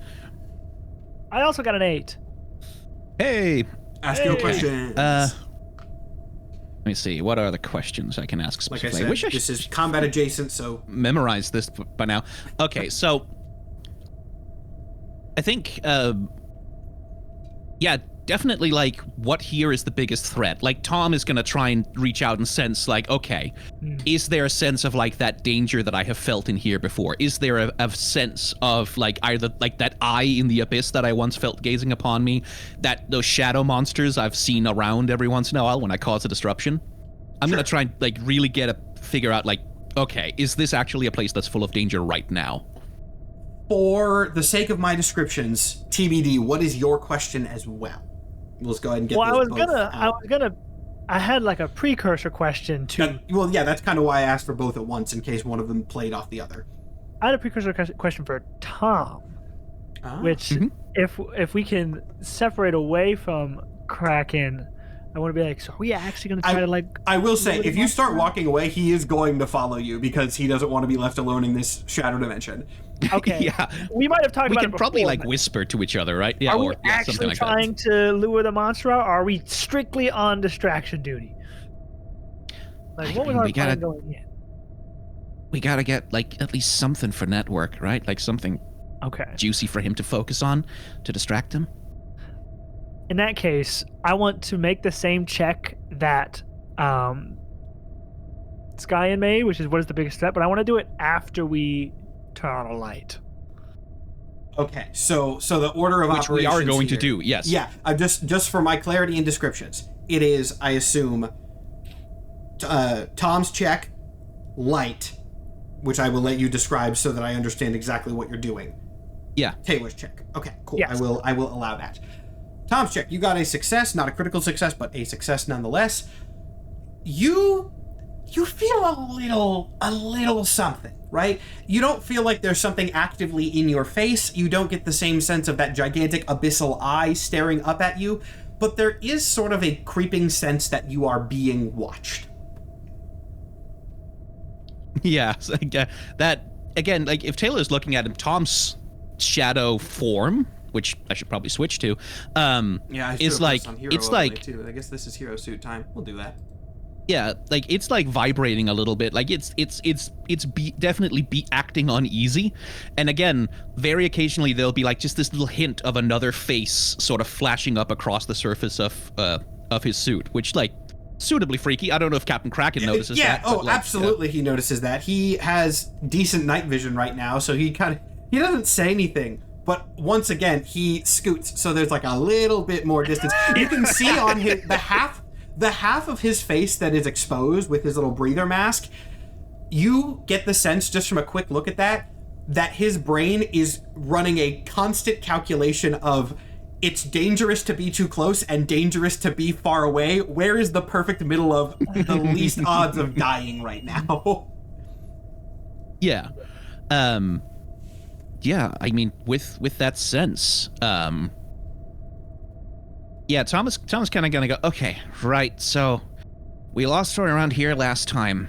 This will probably be the best place to try it.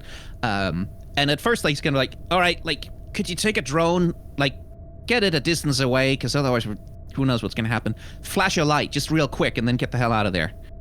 Again, talking to the drone as though he wants Network to do something with it. For my clarification, and you honestly might have said this, and I just immediately left my brain. When you're wanting one of the drones to turn a light on, do you want it to flash or stay on consistently? I wanted to like fly like 20, 30 feet away initially just flash to see what the reaction is, and then later we can try like a consistent Okay. flashlight. But for the moment, he just wants like a blink. Give me an Unleash Your Powers check. Abso-frickin-lutely. That is... What is that? That is a 6. Yeah, you don't really get... The drone hovers like 20, 30 feet away. There is a flash. You don't really get anything out of that. The feeling does not go away either, but you sort of like tense up in anticipation of something, and for one reason or another, that something never comes. Huh. Interesting. Yeah, Umbra is gonna be a bit frustrated at that. Like, he's sort of like, fucking damn it, just come on! Like a little stomp on the ground, like, because he's so ready for something to happen. It's like, okay, fine, right? Like, keep the cameras on me. Let's fucking go. And he will take out like the professor's little light source, and like set the trigger so that it's about to go off. He'll slide it a little bit away from himself, and then like just get ready. Because it's set like to emit a light for a second and then turn off. Okay. Another But he'll go away from the group, like to sort of like, okay, they want me specifically, fine. Another question for my note. These were described as light sources by some people, and also light grenades by Nathan specifically. Yeah. Professor Quinto will make whatever brightness level you require. Is this a flash, or is this a flash bang? Let's say that like it can do both things. Like it's like press this button for like just levels. a light source, and then this one if you want to set off a bomb. I think Sure, for the moment it's I'll just like a give you light that. source. Yeah. Okay. Make me another Unleash Your Powers check. Absolutely. Uh-oh. That one is an 8. That one is an 8. Okay, so you walk... I feel like I'm asking so many specific like positioning and detail questions, but in this kind of thing that matters. How far away are you, roughly, from everybody else? Again, like out of arm's reach, right? Like so that like if something appears right in front of me, it can't readily reach out and kill Taylor, right? Okay. That would be nice. You see this light flash in front of you, a couple feet out, however far you tossed it. You do feel your own sort of light reaction to that. Yeah. From, just a big bright light going off in front of you. It doesn't have an abnormal reaction. But you do feel at the edges of that light source, definitely something. Something is present at the edges of this little burst that you have just set off. And TBD, and also Captain Kraken, you don't see the light source. From your perspective, it's like it didn't go. You see Umbra kind of stalk away a couple feet, sort of vanish into the shadow, and you hear maybe like a click of him setting it. You don't ever see a light source. Did the grenade go off? And Umbra's like, yeah, and this fucking like, and he's like first like, yeah, it like, and then the voice lowers like, and it's more of a hiss like, yes, it did, and there's fucking something there. I thought there was supposed to be light when you set that thing off. Yeah, we didn't see light. It was just dark. What? But if What? he says there's something Jesus there, fuck. that's when I want to use my... Yeah. Okay. What did you get on that again? It was an 8. It was an 8, and remind me of your specific question. What here is the biggest threat? Just what here is the biggest threat. So, okay, with an 8, you are used to hanging around with Umbra. You are used to hanging around with him in the Shadow Realm, even though he is a very dark figure that blends in. Sort of thinking about it with the knowledge that the grenade supposedly went off, you kind of like, you can tell that your vision of Umbra was also obscured for a moment, as if when the light went off, there was a sort of dome of shadow that contained it. And that's probably bad. Hey man, when that grenade went off, you went into like a sub shadow realm to the shadow realm. You were like in your own little dome. Oh, hell. Okay. Yeah, and Umbra's gonna have been like backing off slowly from like the thing he sensed at the edge of it. I should clarify, to kind of continue with that dome thing, like, it was not a singular humanoid figure on the edge of this light. It was like the boundaries of this. You sensed that dome as well. You don't necessarily know that that's what it was from the inside perspective, but there was something like around at the edges of that flash. Yeah, okay. I'm like, okay, well, shit, okay. Let's try a bigger burst then, and he'll, like, trigger the grenade function on one of them and throw it, like, far away. Not right in front of him, but, like... Okay. How do I describe this one? So, remember how I described the previous sort of jump scare? Where this shadowy silhouette figure appeared about 6 inches in front of Umbra's face?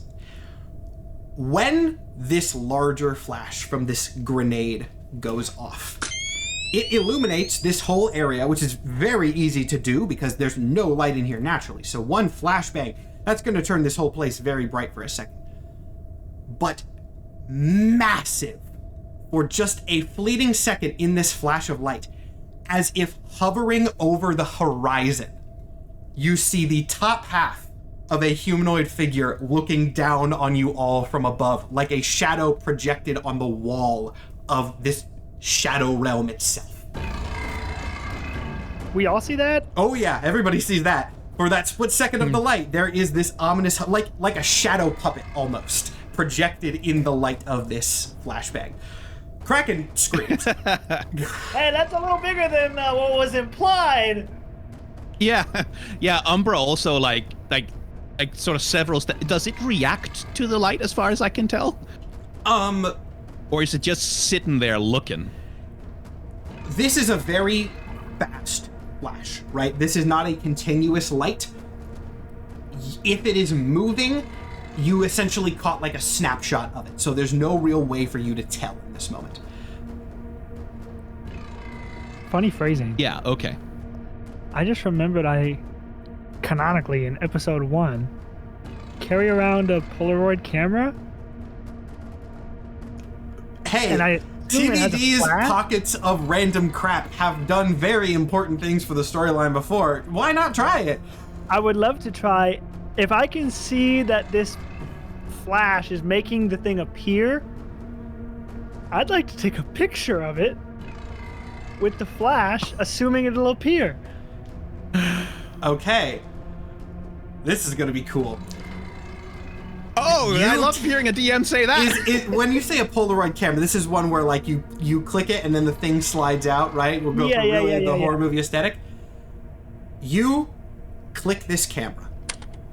And as it is the only light in this whole place, it prints out, and the page is, the picture is pure white as these Polaroids are, but given that it is just kind of taking a picture of this weird flash in this strange shadow realm, an image does not immediately become clear as you shake it. But as you look at it for another second, forms do start to appear, as if scratched into the surface of the camera itself. The words, "Who are you?" Oh man, Yeah, like, and Umbra's gonna notice, like, that flash of light, and he's gonna turn around, like, what the fuck are you doing? And, like, come over and then, like, see those scratched into the thing, and there's gonna be this moment when we're both looking at it, right? And then, like, Umbra sort of turns up against where the figure probably was, and kind of goes, okay, Kraken leans over to you as this is happening, by the way, just goes, "So we're going home now, right? Like, now?" Yeah, I think we're going home now. Run! Umbra books it.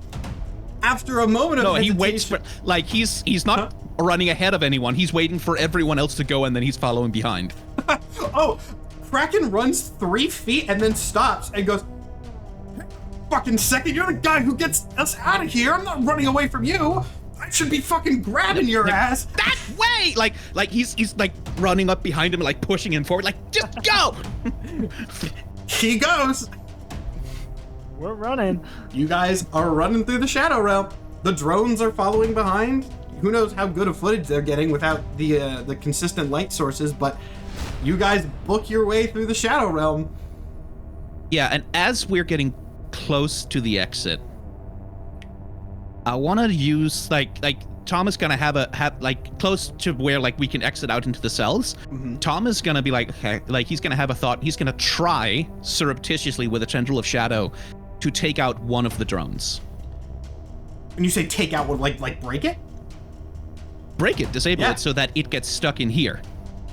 You pretty easily, considering that this is your realm of highest power, just this is my realm of power, yeah. Just lash out a tendril Like, from but who knows where and smack one of the drones out of the sky.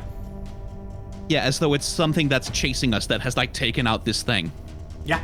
Right, Easily. that's kind of the effect I'm trying to give. Easily and then done. like Again, this open is a found portal. footage logic, so you see it kind of spiral, it hits the ground, gives like that little angled shot of you guys running away, and then it statics. Yeah. Very classic horror movie. And then everyone out of the Shadow Realm. Make me an Unleash Your Powers check. Close. And I think also Umbra will drop the control box for it, like behind him, like accidentally drop that in there as well to leave it behind. So you drop basically, that I'm as trying you're to leaving. like, yeah, I'm trying to like so that we can grab the drone and take it to the professor. Basically, is what I'm trying to do. Gotcha. Do make me an Unleash Your Powers check before you leave, though. That is a 7. That's a 7. That's a success. You book your way back to where the entrance was, where you guys went through that dark area of the cell. Actually, Matt, I'm gonna mark a condition to make it a crit. You're gonna mark it to make a crit. Okay. Yes. That does actually change the description a little bit. You book your way back to this cell, and you get to an area where you can kind of, silhouetted in the darkness, or sort of, I guess, the anti-darkness, see the dark shadow of the blacked out cell.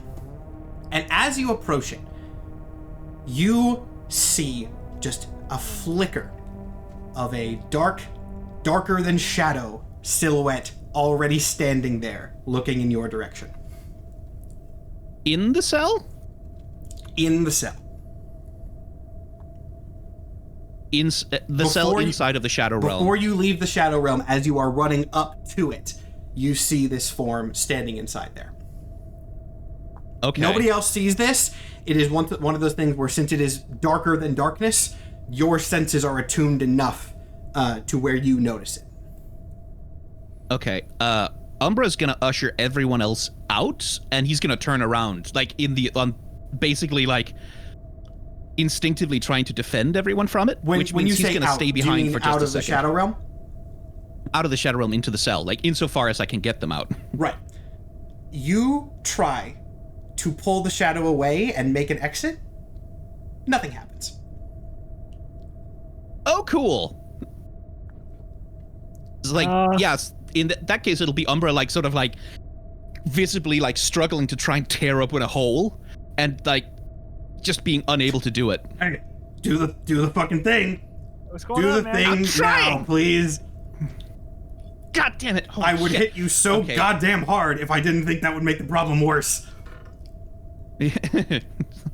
Yeah, that's fine, but maybe, okay, shit, everyone behind me. And, like, he'll like, basically try and get in front of everyone. Behind and try you and locate where? that. We're in a fucking nightmare realm. Just fucking do it, asshole! And, like, he'll try and twice look your for that dark size. shadow. The shadow is still just standing there. Again, you're the only one that can see it. But it's... Yeah, look, and he'll be asking Taylor, like, did you see that? Pointing at it. No. Okay, yeah, I figured. Dude, just fucking be ready, okay? You might be ready. the only way we get out of here. I'm honed in. And Tom, like, very slowly will approach the thing. You approach. And we're going to cut over to the other investigation team. I fucking knew you'd do that! Nathan absolutely. called that shit! Oh, I'm not surprised at all. Wait, you called the... When you were away. No. Did you call that you wouldn't be able to get out? No, that we would No, cut and away. we right called before that we're about to do there was going to be like a biggest drama moment. You're going to be, and we're going to cut over to Jess and Mike. Yeah, you gave me a 2 and 2 setup. Absolutely, I'm gonna do that. All right. Absolutely, I'm gonna do that. It's time. Probably have to text it. That was quite a long one. Yeah, I mean, I kind of knew that was going to be the case. It's probably going to be a long one for them too. Unfortunate for everybody else. That wasn't a disconcertingly long amount of time. To be fair, yours No, will everything's also fine. Don't worry probably about be it. long. This was very much one where I was like, this episode is going to be split largely into two Split teams. up episode. Shadow team, headphones off. You have other Okay. things to deal with. Yeah. Okay. Everything's fine. Don't. Are You're still muted, Jess. You're so muted, Jess.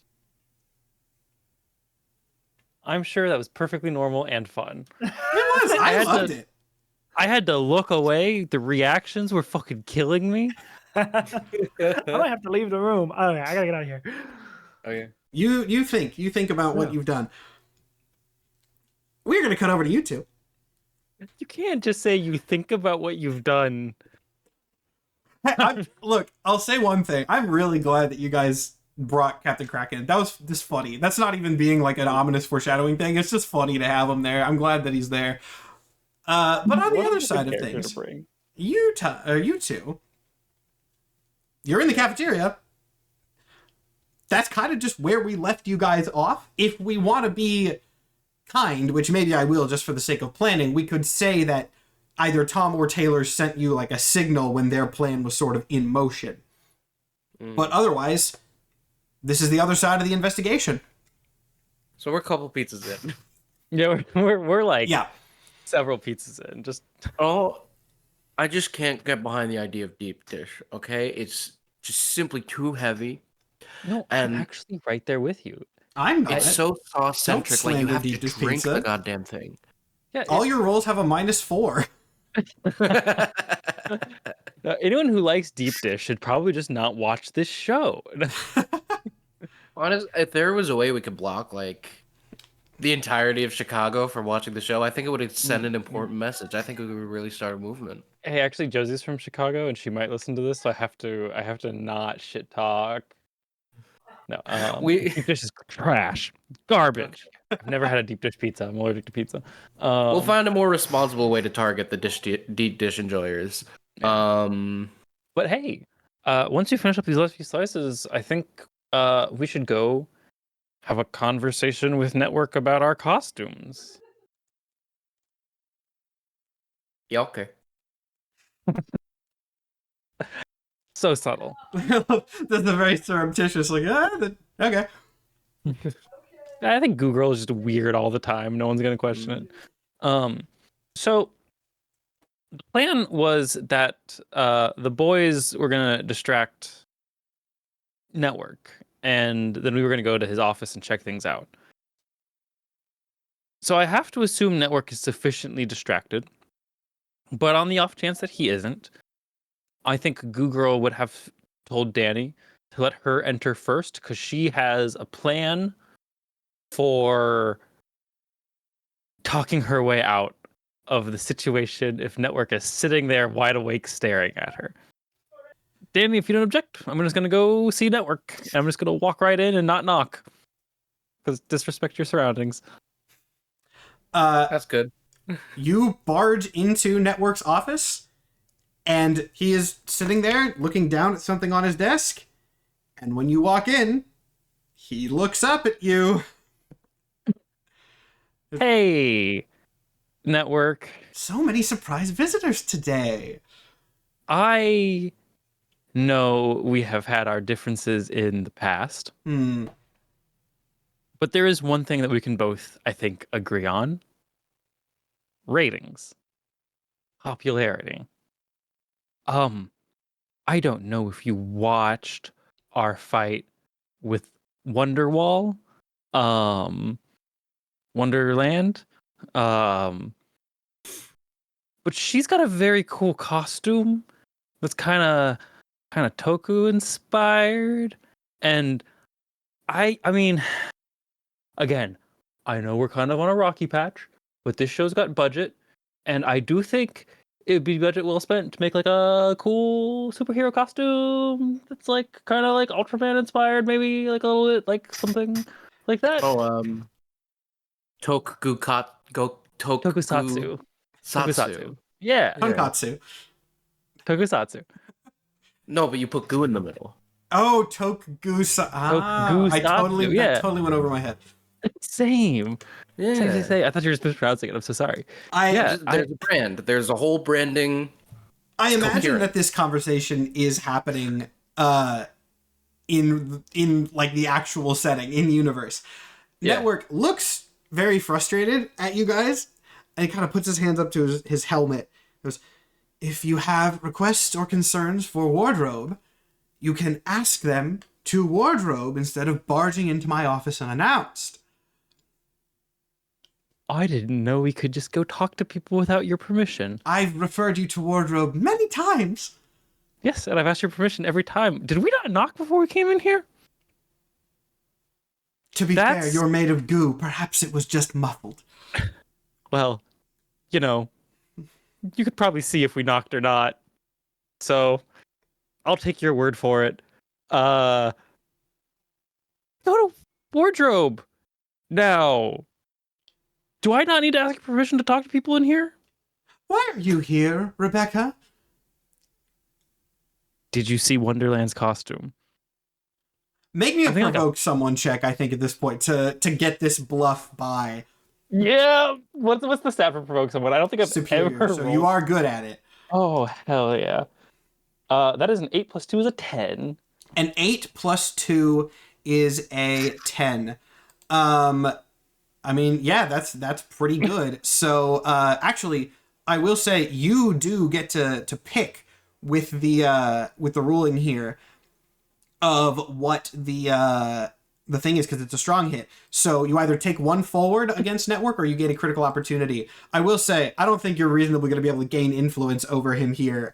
That's cool, but I'm going to have to DM veto that because I don't think that makes a lot of sense. But yeah, you can either take one forward or get a critical opportunity. What is Her one costume was just forward? so cool. During this That Network is. What? What did you What say, is Josh? one? What is one forward in this situation? One forward is +1 to the next roll regarding that person. Okay. Oh. I think we're trying to leave, so +1 forward on Network's not going to be great. I'm going to see if they can't err. Let's see if Network can make a mistake or say something dumb here. I know there's not a critical opportunity in combat, but Yeah, a critical opportunity can be like giving information or letting some sort of thing leak a little bit. Let me take a second to think about that, because I do have to process what exactly that would be. But I think in his annoyance, he's going to just kind of like drop his head a little bit and kind of lightly slam his fists down on the desk. Go, look, I'm very busy at the moment trying to solve an error in my systems. You can get out now, or I can make you get out. I am going to go talk to Wardrobe. Have a nice day. There you go. Oh, So- Network, do you want this door open or closed? Closed would be preferable. You got it. Danny closes the door audibly, and then as quietly as she can, just slowly turns it, leaves it open about a quarter of the way. Okay. Network does seem incredibly distracted for what you can. He looks back at his desk immediately. Again, while he does seem to have vision at the moment because he looked at you, it is clear both from the air that you got, like, yeah, something is pissing him off. There is clearly some sort of blind spot or error that he is aware of that is occupying his attention, and you do know that it coincides with another plan that you guys have going on right now. You don't necessarily know that it's not necessarily going the way that you exactly hoped, because he does have vision, but something is up, and it can be reasonably assumed that it has something to do with the other side of this investigation. Okay. Yeah, that is. That was just the last little to see if we can Yeah, know yeah, for that sure was, if we can see at the moment. I was gonna, if you want to keep watching and see what happens, or do you'll probably have to do you will have to do an assess the situation to get specifics, but that was just the sort of aftermath of that scene line there. If you want to do an assess the situation to continue watching him, go right ahead. I don't think Goo Girl can. I think in order to sell the lie, I have to go talk to Wardrobe now. I'll watch for a little bit. I'll make an assess the situation Yeah, go check for it. before catching up with Goo Girl. Yeah, I'm gonna just pat you on the back and be like, all right, wish me luck. Good luck. That was a 7. A 7. That's a success. 7 even. This is non-combat, so you have your list, but you are welcome to modify. Damn. I don't know how to test this purely visually without making a noise to make him notice the door. As I say, pitch the ideas, and we'll see what happens.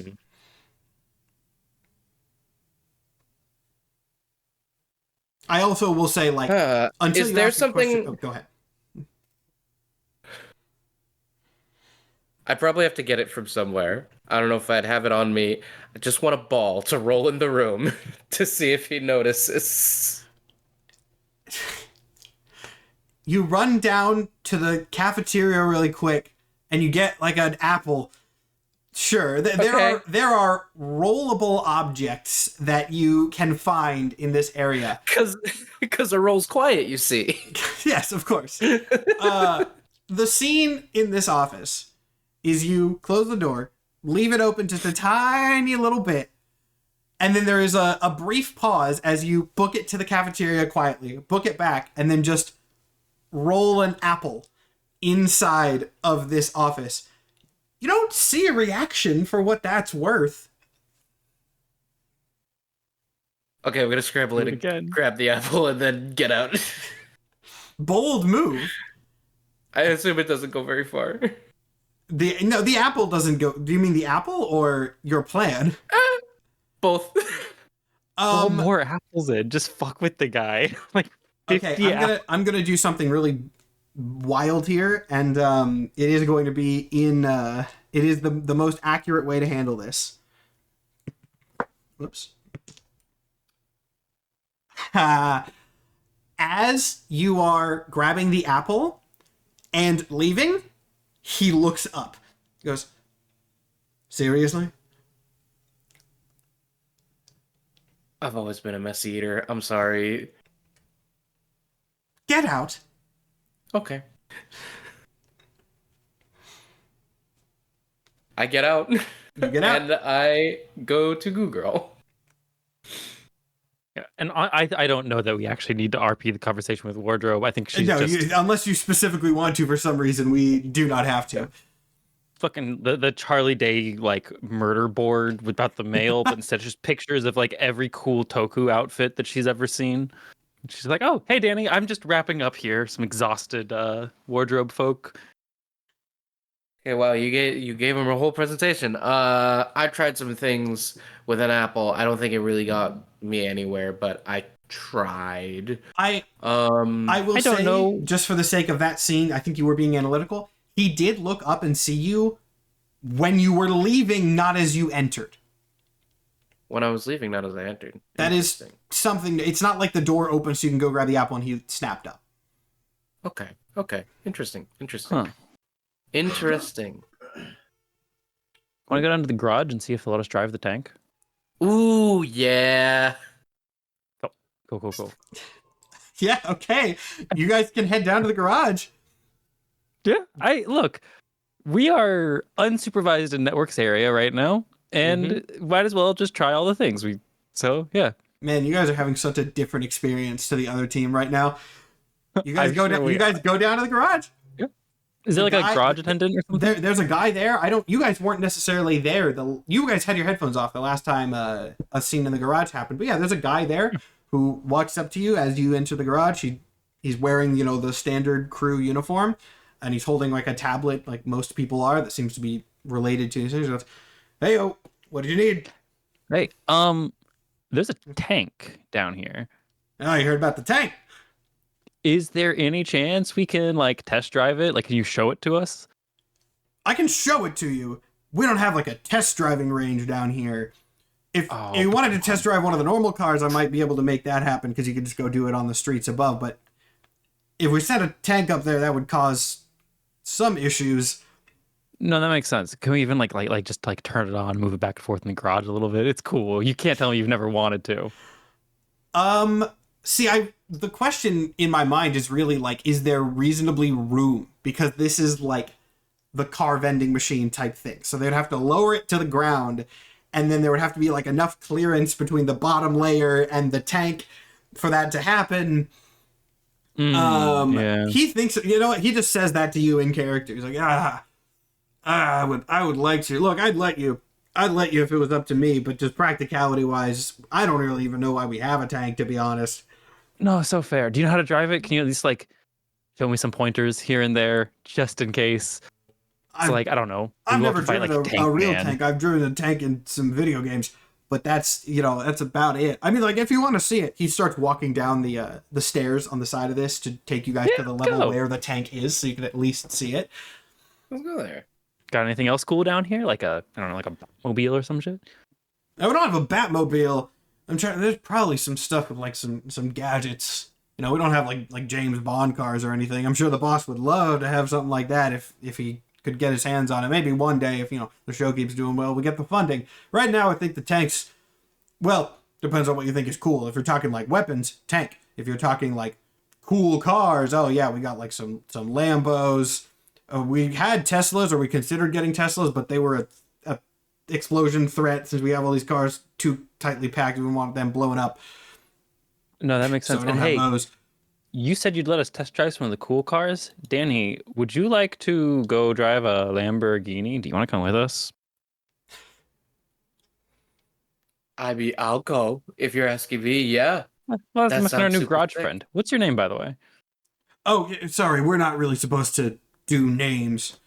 Oh, come on. Who cares? You can just call me.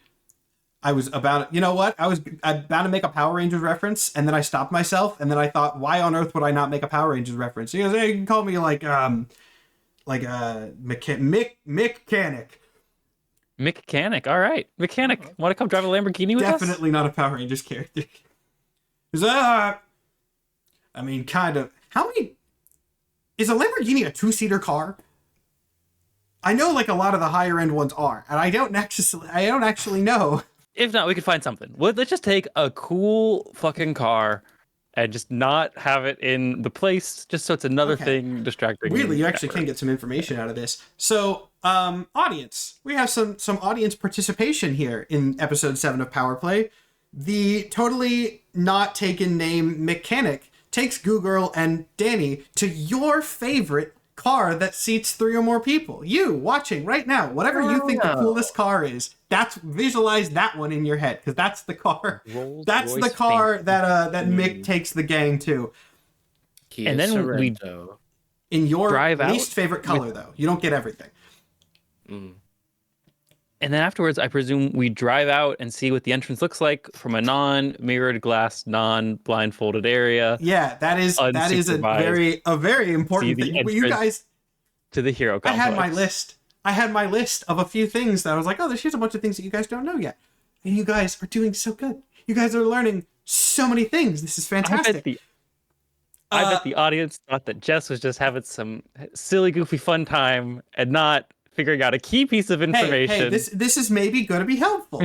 So, yeah, you are able to get in these cars. Now, the back windows are all tinted. The back windows are still tinted. This is, as they normally are. But the fronts of these cars, this is the first time you're seeing one of the fronts of these cars.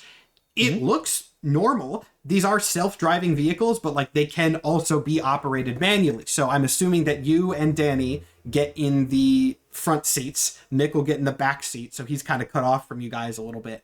But he is able to slides a secret panel across or something.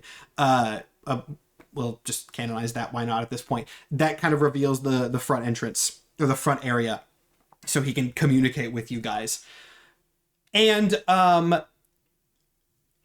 trying to think here if he would have any canon reason to not let you guys see where one of the closer entrances to the hero complex is. And honestly, I genuinely don't think that there is. This guy has canonically let you guys investigate stuff before. He has no real reason to believe, he knows these windows are tinted, but I don't think it's been weeks. I think he's going to let you. So, who's driving? Just for fun. Which one of you is driving? Who is driving? So one of the things I think that I put on Google's like info sheet that I sent to Matt is that she fucking hates driving and is actually scared of it. No, you're right. That is a thing because it's canon. I don't believe it's been mentioned, but it's canon that Nicole, who does like cars, drives you places. That has not been mentioned, but that is official canon established lore, is that Nicole basically acts as Rebecca's chauffeur half the time. Yeah, because despite everything, Rebecca's afraid of driving. So I don't think Rebecca's driving unless Ring Bear cannot drive. Ring Bear can drive. Ring Bear's driven places. Yeah, Okay, it's on you cool. then, Danny. So Ring Bear is driving this very fancy car. Just one more thing from my personal note, and I will be upfront. I have no idea if this will matter or not, but if only for my visualization. Are you guys suited up / gooped up right now, or are you in your civilian clothes / forms? I think Google has given up on showing up to the hero complex in civilian clothes ever since she knew. I mean, in what do you call it, superhero clothes, ever since she knew about all the surveillance shit. Because that just means like the villains know, a villain knows, any villain knows. The biggest threat is the network. I switched There's to no the point. hero overlay during the other investigation because at least Umbra kind of needed to be suited up. So I'll just leave us on that. Ring Bear, we'll leave it up because Google's, but are you in costume or not? Ring Bear's in civilian clothes, but if we go up to street level, she will pull out a mask and put that on. Okay, cool. So civilian clothes and the Ring Bear mask, which is a wild combination, but one that I do enjoy. So Mick guides you through one of these tunnels that would, he's kind of directing you guys, telling you a little bit about the system as you go. He points out to a tunnel on the right side of the place and tells you that is where the tunnels go to like the rest of the city. Fun fact, Seattle canonically has a pretty big underground tunnel system, so this is actually real. I mean, not exactly this, but this is an actual established thing. There are tunnels that go all throughout the city that they use to go through one of these areas. But he directs you instead to the left, which is the closest exit to the complex. You're just going to stay this car around the area so that you don't have to go far. It could be a quicker test drive. Ring Bear, you drive this to a garage door, like a heavy-duty garage door, but a relatively normal one, right? It opens, and it reveals another garage door on the other side. This one's a little bit weirder looking, but just, normal garage door. Mick tells you to pull through. You pull through. The other one closes behind you, and then there's a moment of like waiting where just nothing happens. But before you guys think to ask Mick about it, it's not that long. A little light on either side of the garage doors in front of you flash green, and it opens up to reveal a much more normal looking parking garage. There are cars here. You drive out. Place closes behind you, and when this other garage door closes behind you, it is, for all intents and purposes from this side, the cement wall of a normal parking garage. Does seem to be underground for what you can tell, but you are in some sort of basement parking garage. That was not a Freudian slip. That was literally just me misspeaking. I definitely think Google is looking for like the parking signs in the garage where it's like, row C4, row D5, whatever, to just like. Yeah, it's not a huge one. I don't know enough about the sort of geography of parking garages or the architecture of parking garages. But yeah, you're able to find like a marking place of where this entrance is. We can just establish that you know that. Hell yeah, okay. Nice. All right. So where are we going? Do we just want to drive around the parking lot? Do we want to... You can go out to kind of stay in the neighborhood, No one's going to really question if a car goes in and out of here, I don't think. I mean, the scans, you saw those green lights. I'm doing too much Captain Kraken voice. You saw those green lights out there. That was just to make sure there were no people or moving vehicles in here when we exited. Yeah, that makes sense. How do we get it back in? Do we have like a secret passphase? Oh, yeah. He reaches up, kind of like awkwardly clambers through the gap between the seats and points at like a couple buttons. I was like, yeah, you just push that, and then that. And then like if there's people in here, you're going to have to like park and wait, and it can kind of be a pain in the ass sometimes. But there's methods. Sick.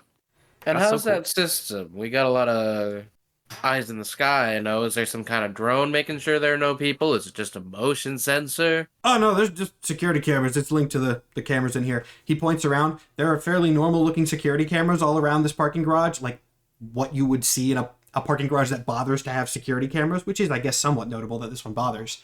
But it seems to just be linked to those. It's nothing insanely wild. It's, for all the tech that you've seen Network have, like, this is relatively normal. At least by comic book standards. Interesting. Let's take the car out and have some fun, because I think we got to sell it. All right. Yeah, we still on our bulking agenda. We could go get some food. Oh, you know, it'd be really funny to pull through a drive-through and get some like a McDonald's to eat in this nice insert car name here. It would be a very funny sight to see burger and fry crumbs on insert car name here. God, Considering wouldn't that that it be is so so funny? luxurious. It would very complement the color that you personally hate of insert car name here. You guys drive... Insert condiment and corresponding shade of the vehicle. We drive to viewers' favorite restaurant. This is such a wild contrast to the other side. I love it so much. Hey, we got good info out of it. You're about to get even better info.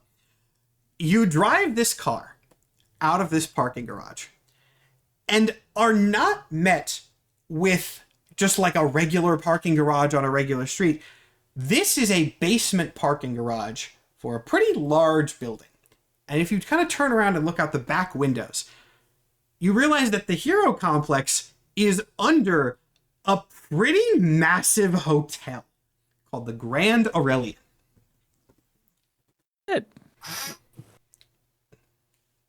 Shit, okay. Just writing that down. I'm Googling something. Cool. Are you Googling what the name means?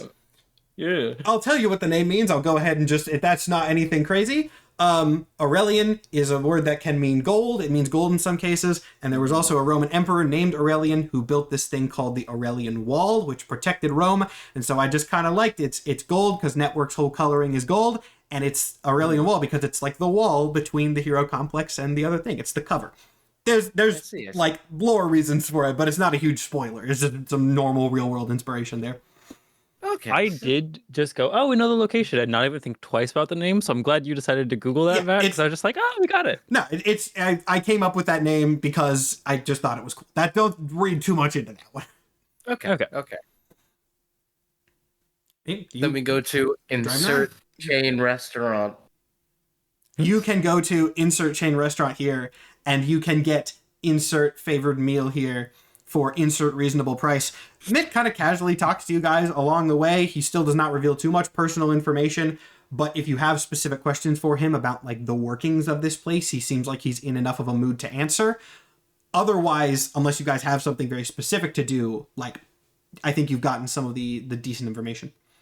Yeah, I can't think of anything else that I can't think of anything else that specifically Goo Girl would think to ask or get. I think she'd be so proud of herself for A, getting to see a tank, and B, coming up with this scheme to get some info out of everything.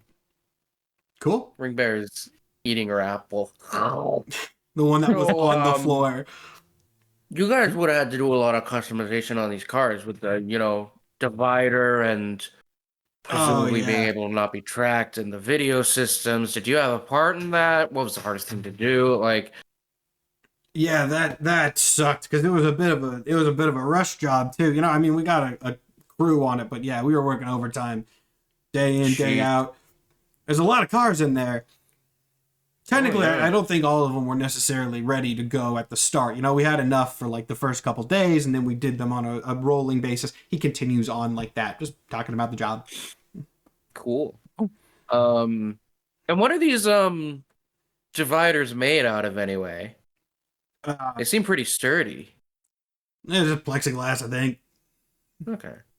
Cool. Yeah. Hey, it has been great joyriding with you. If anything else cool shows up down here, let us know and we can take it for a spin together. Oh yeah, for sure. Good to have you guys familiar with the tech you're using, Yeah, and also it's just fun to hang out, get to know our coworkers, our peers, if you will. Yeah. No, I'm honored. Hey, the real heroes are behind the scene. Oh yeah, you clutch move recommending insert menu item. Fantastic. I'm absolutely ordering that every time I go. Oh my god, especially with the hot sauce. Oh yeah. And with that, you guys return back to the parking garage of the Grand Aurelian. You wait for the secret divider to go back up, and you re-enter. Everything seems normal. The car goes back in the vending machine where it's supposed to be. Unless you guys have any other very specific kind of quick things that you want to investigate, I think that's going to be cut over because you did go out and like do some stuff that we time skipped over. So I'll give you another second to discuss anything real fast. Then we're going to cut back to other team. Well, you know what I just thought about? We might want to check out the cells. Oh yeah, I would really love to talk to some of those people in there, honestly. Some of the people. Some of the people. Some of the people. Some of the people. Look, maybe one specific person, but it's a good reason to go investigate, I think. And not at all because I'm insecure about something that somebody said that somebody else said about me a few weeks back and would like clarification. Yeah, you could do that, but hey, don't get emotionally compromised. It's a mission. I mean, I can't become insecure twice. Yeah, definitely stable. I'll roll emotions. with that logic. I like that being the cutaway point because of what's sort of going on the other side. So we're going to put a pin in that and go back to Shadow Team, which means headphones off for you guys. We might return. There we go. You return. Everything's fine for them. They went and grabbed fast food. It was a chill time. Yeah. Yeah, I can't imagine anything bad happened to them. No. Much in the same way that nothing bad happened to us. No, Yeah, they it's all just hung out, talked about, cool cars, got a meal with friends. Did they get to see Chekhov's tank? Be honest. They maybe got to see a little bit of Chekhov's tank. Uh, But the tank is still Chekhoving, don't worry. Yeah, we're only at the remind stage of Yeah. Chekhov's tank. Chekhov, you will not let me forget about Chekhov's tank, and that was the main purpose of that scene, I fear. Yeah, payoff is coming later. All right, headphones off for Mike and Jess. Oh Back boy. to Shadow Team. Yeah, where everything's fine. Yeah. Where we last left off, Umbra, you were approaching this shadow form. What are you doing with that? Are you walking up to it and stopping? Are you saying something with it? What is the situation? Recap for both me and the viewers. Yeah, so I've noticed that I can't open a path to get us the hell out of here again. Mm-hmm. I'm making the assumption that the thing has something to do with it. A reasonable assumption. And so Umbra's intention here is like, on the assumption that this thing is intelligent, he's gonna try and bargain with it and say, hey, like I'm the one who let them in here, just let them out. Like we can talk this over. Like that's basically the vibe I'm going with. Do I want to have you make a provoke someone check for that or not? Yeah, because like we got the who are you, right? Like so something has tried to speak to us in language. Yes. So Umbra's like, okay, I guess we can talk to this thing. So it's like with one hand out, like, hey, like I don't know if, what the hell we've walked into here. Okay. But like, this is all me. I just need to let them out, then we can talk. I like this. You get a sense, a feeling as this happens. Somewhat similar to the sense of that gigantic eye watching you from below as you step towards this thing. It is not to the same capacity necessarily, but it is close. It is like communication, but not in words, not in sound, not in thoughts, just kind of communication almost through the shadow itself. And as you speak to this thing, you feel these almost sort of curious, reaching tendrils start to creep out from the darkness. Again, not literally visible, but just in a sense, towards TBD and Captain Kraken, and the currently flying drone, as if sort of scanning them, assessing them in some way. But not like in any kind of way that's aggressive. Not necessarily, no. I mean, you can't really tell their intentions, but you get, if anything, you get more of a sense of curiosity at the moment. Yeah. How's Taylor reacting to any of this? I was gonna say, I can't remember. Can I see this? You don't. Right now, you still cannot see anything. Okay. This, like I said, I have described this thing as being a shadow darker than shadow, and the only reason that Umbra can sense it is because that's kind of part of his whole thing. Cool. So I'm chilling, but I'm locked in for a very obvious shadow monster that I can't see. So I'm just like Captain Kraken and you are like back to back. I'm just kind of looking around. Yeah. Like, update, Umbra. It's like, I'm working on it. Don't do anything. Okay. Hey, I don't know how this all works, but it talked to us through the Polaroid. Yeah, just let it check you out. I don't think it's gonna hurt you. It's checking me out. Whoa. Not like that, you idiot. I'm sorry about him. Okay, let's see. This is a very interesting scene, sort of lore-wise. So I have to think about how exactly this goes. You're just saying, let it check you out? Yeah, and like, I think Umbra in the same instance, like, he's seeing that thing extend like tendrils of shadow as though to investigate. Mm-hmm. I think instinctively he's gonna try and do the same thing. Like, reach out through the shadows to try and, like, connect with whatever this is. Not in the like, not to mind read it or anything, but like in the sense of like a handshake almost. For my own clarity, just in so it is reaching out tendrils towards TBD and Kraken. You're reaching tendrils out towards it, not also towards TBD and Kraken. That's what your intent was with that? Yes. Okay. Let me describe what happens with TBD and Kraken first, just in case that changes your plan here. TBD, Kraken, and Umbra. Yes. You all see this, though Umbra, you see the tendrils that are sort of causing it, right? As these tendrils start to reach out a little bit more towards your friends, as they get closer, you see a light start to emanate from both TBD and Kraken near where the tendrils are approaching. Again, all three of you see this, except Umbra sees the tendrils, everyone else just sees the results. As these tendrils creep close, before they actually come into contact with the skin, an almost barrier forms, like a sort of aura just around them. And that aura looks uncannily similar to the same shifting iridescent energy that emanated from the catalyst. And it's around both of us? It is around both you and Captain Kraken. He sees this too. He's like, light's good, right? Or is the light bad? Why is it glowing like that? That's not me. I can glow. I can do bioluminescence. That's not me, though. I'm hollow TBD. Just to clarify, is it like specifically around each of our bodies, or is it a dome that we're both encased in?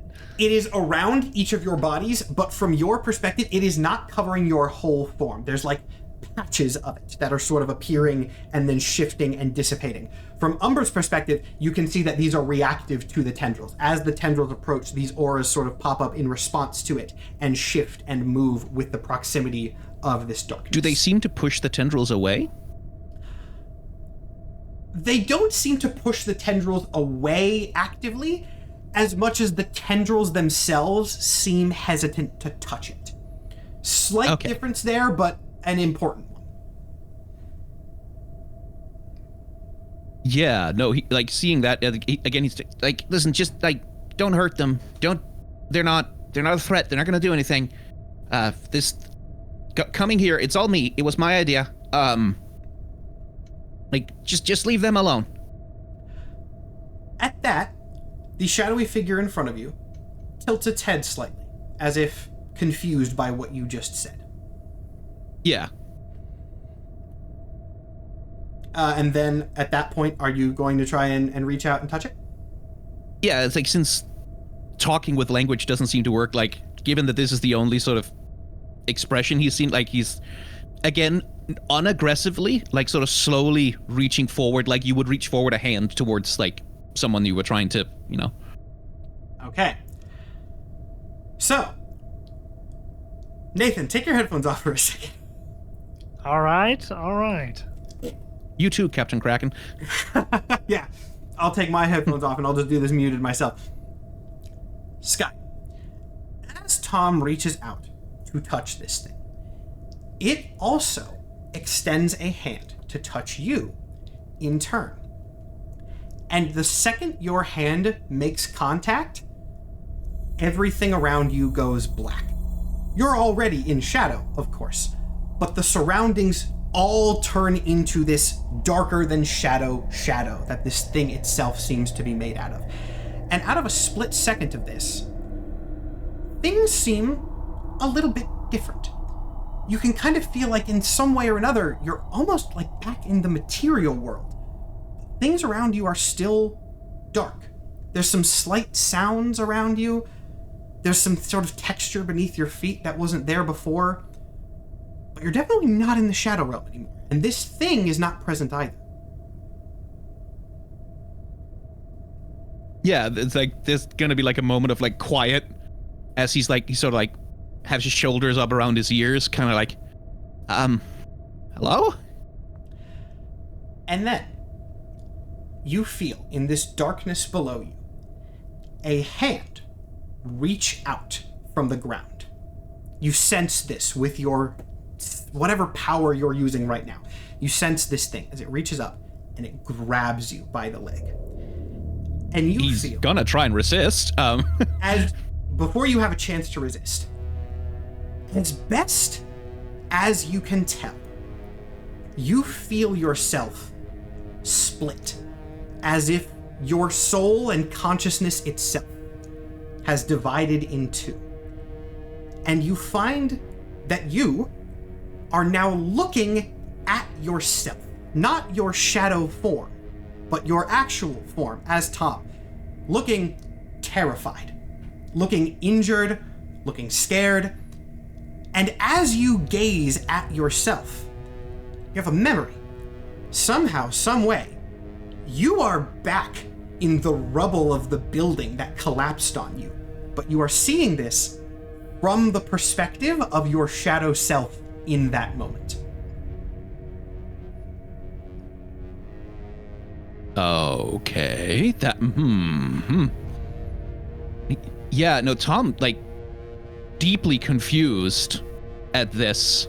Like, so basically seeing himself, like, broken, bruised, battered, a building about to come down on him. Or is it, like, is this after the building has come down, or is this right before? This is in the rubble. Yeah. I think his instant reaction on seeing, like, a fairly traumatic moment of his life is, like, he's gonna try and reach out to himself and help himself. You reach out a hand, but before you're able to do anything, the hand that is still clutching your leg yanks you downwards. And after a moment of terror and falling into seemingly nothingness, you appear in what you now know to be the Shadow Realm. And you see, floating above you, this same dark figure, a shadow darker than shadow, just hovering in the air, looking down at you. If anything, more clear than it has been in the past.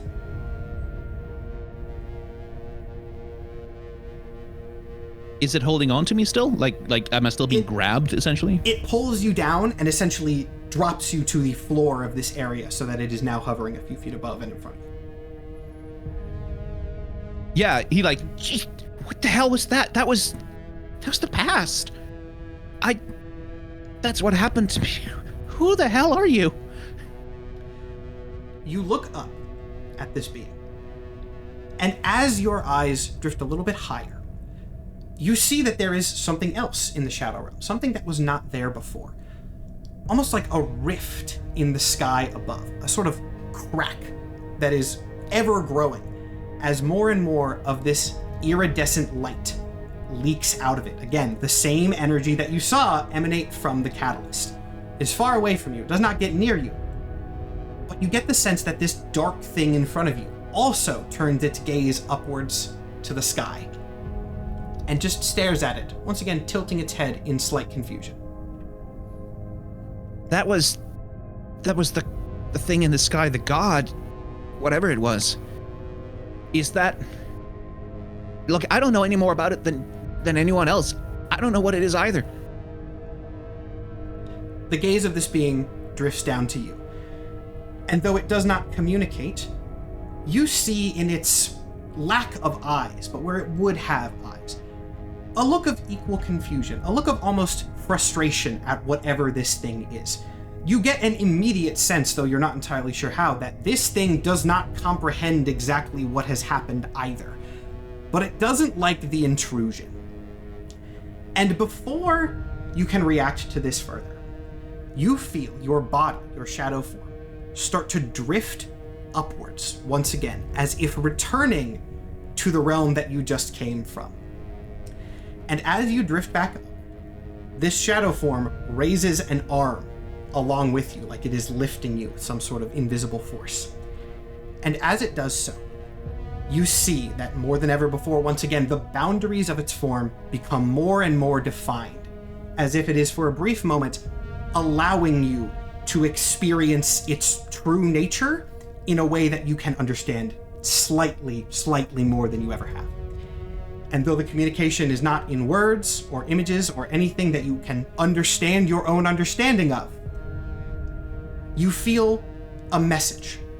And as your human mortal mind transmits that message into words, you get 6 words.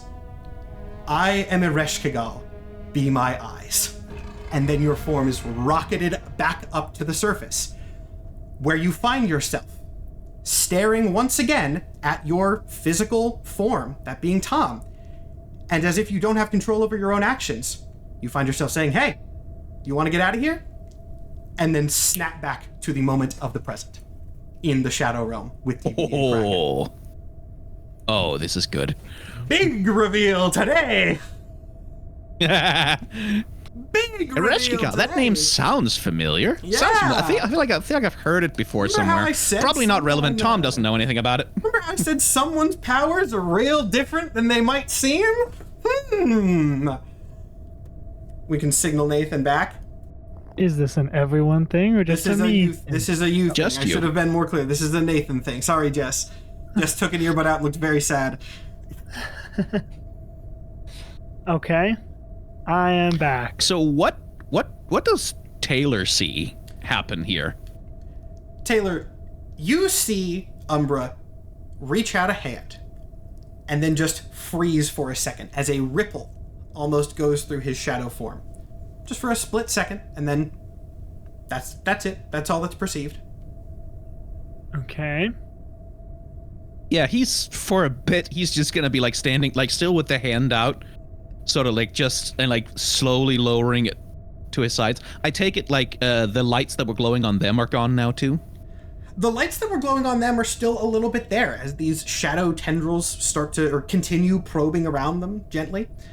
It is worth noting, and I think this has kind of been inferred at this point, but there's none of this energy around you, Umbra. Yeah, and Umbra will, like sort of quietly is like, okay, like, look, yeah, if you let us out, anything, right? Like basically making like the promise, like if you let them out, if you don't hurt my friends, I'll do the thing you asked me to. Let's see. Now that we know a little bit more about this thing, I can do another sort of trick. After a moment of hesitation, in a very aggressive, sort of jump-scary way, you get a flash in your eyes, directly on your eyes, like a message has been burned right into your retinas. And it simply says, not yet. So Meaning what's going on not letting us Umbra? out yet, right? You can interpret it Yeah. as that. Yeah, Tom feeling sort of like he's probably at the lower tier of power here. He's like, okay, right, sure, fine. That's cool. There's something down here. Like sort of back to Tom, not back to Taylor. Not sure what it is, but I don't want to piss it off. Then let's leave. Let's not be here anymore. Can't. It wants us to stay.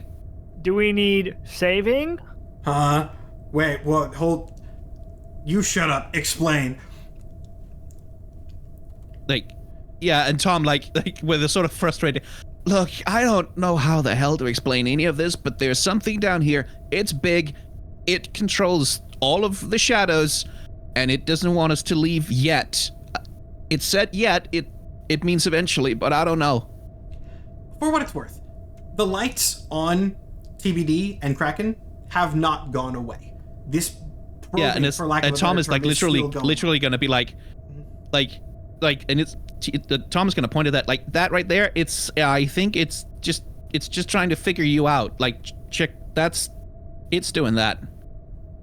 Can it hear us? Probably. What's up? My name's Taylor. I go by TBD. I save people. We'd like to get out of here, though. Now you, and I elbow Kraken. Hey, my name's Levi. Levi Montoya. What the fuck? Don't be a dick.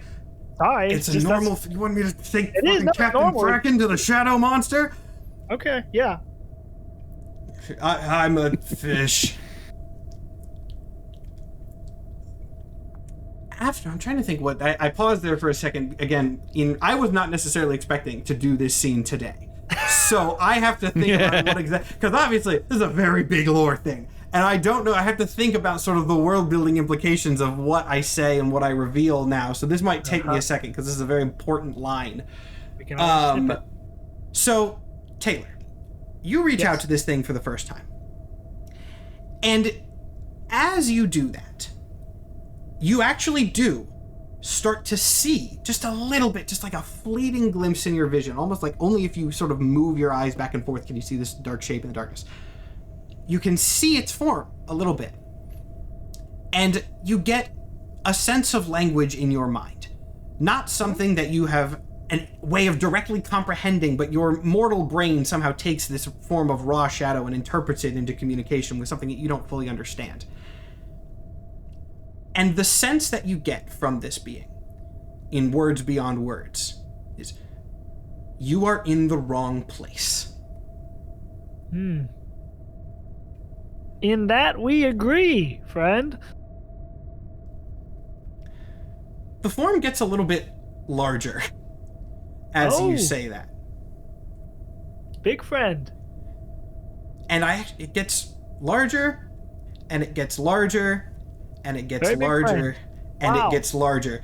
Umbra, you also see this for the record. The only one who does not see this at the moment is Levi, as he has not communicated as directly with this form yet.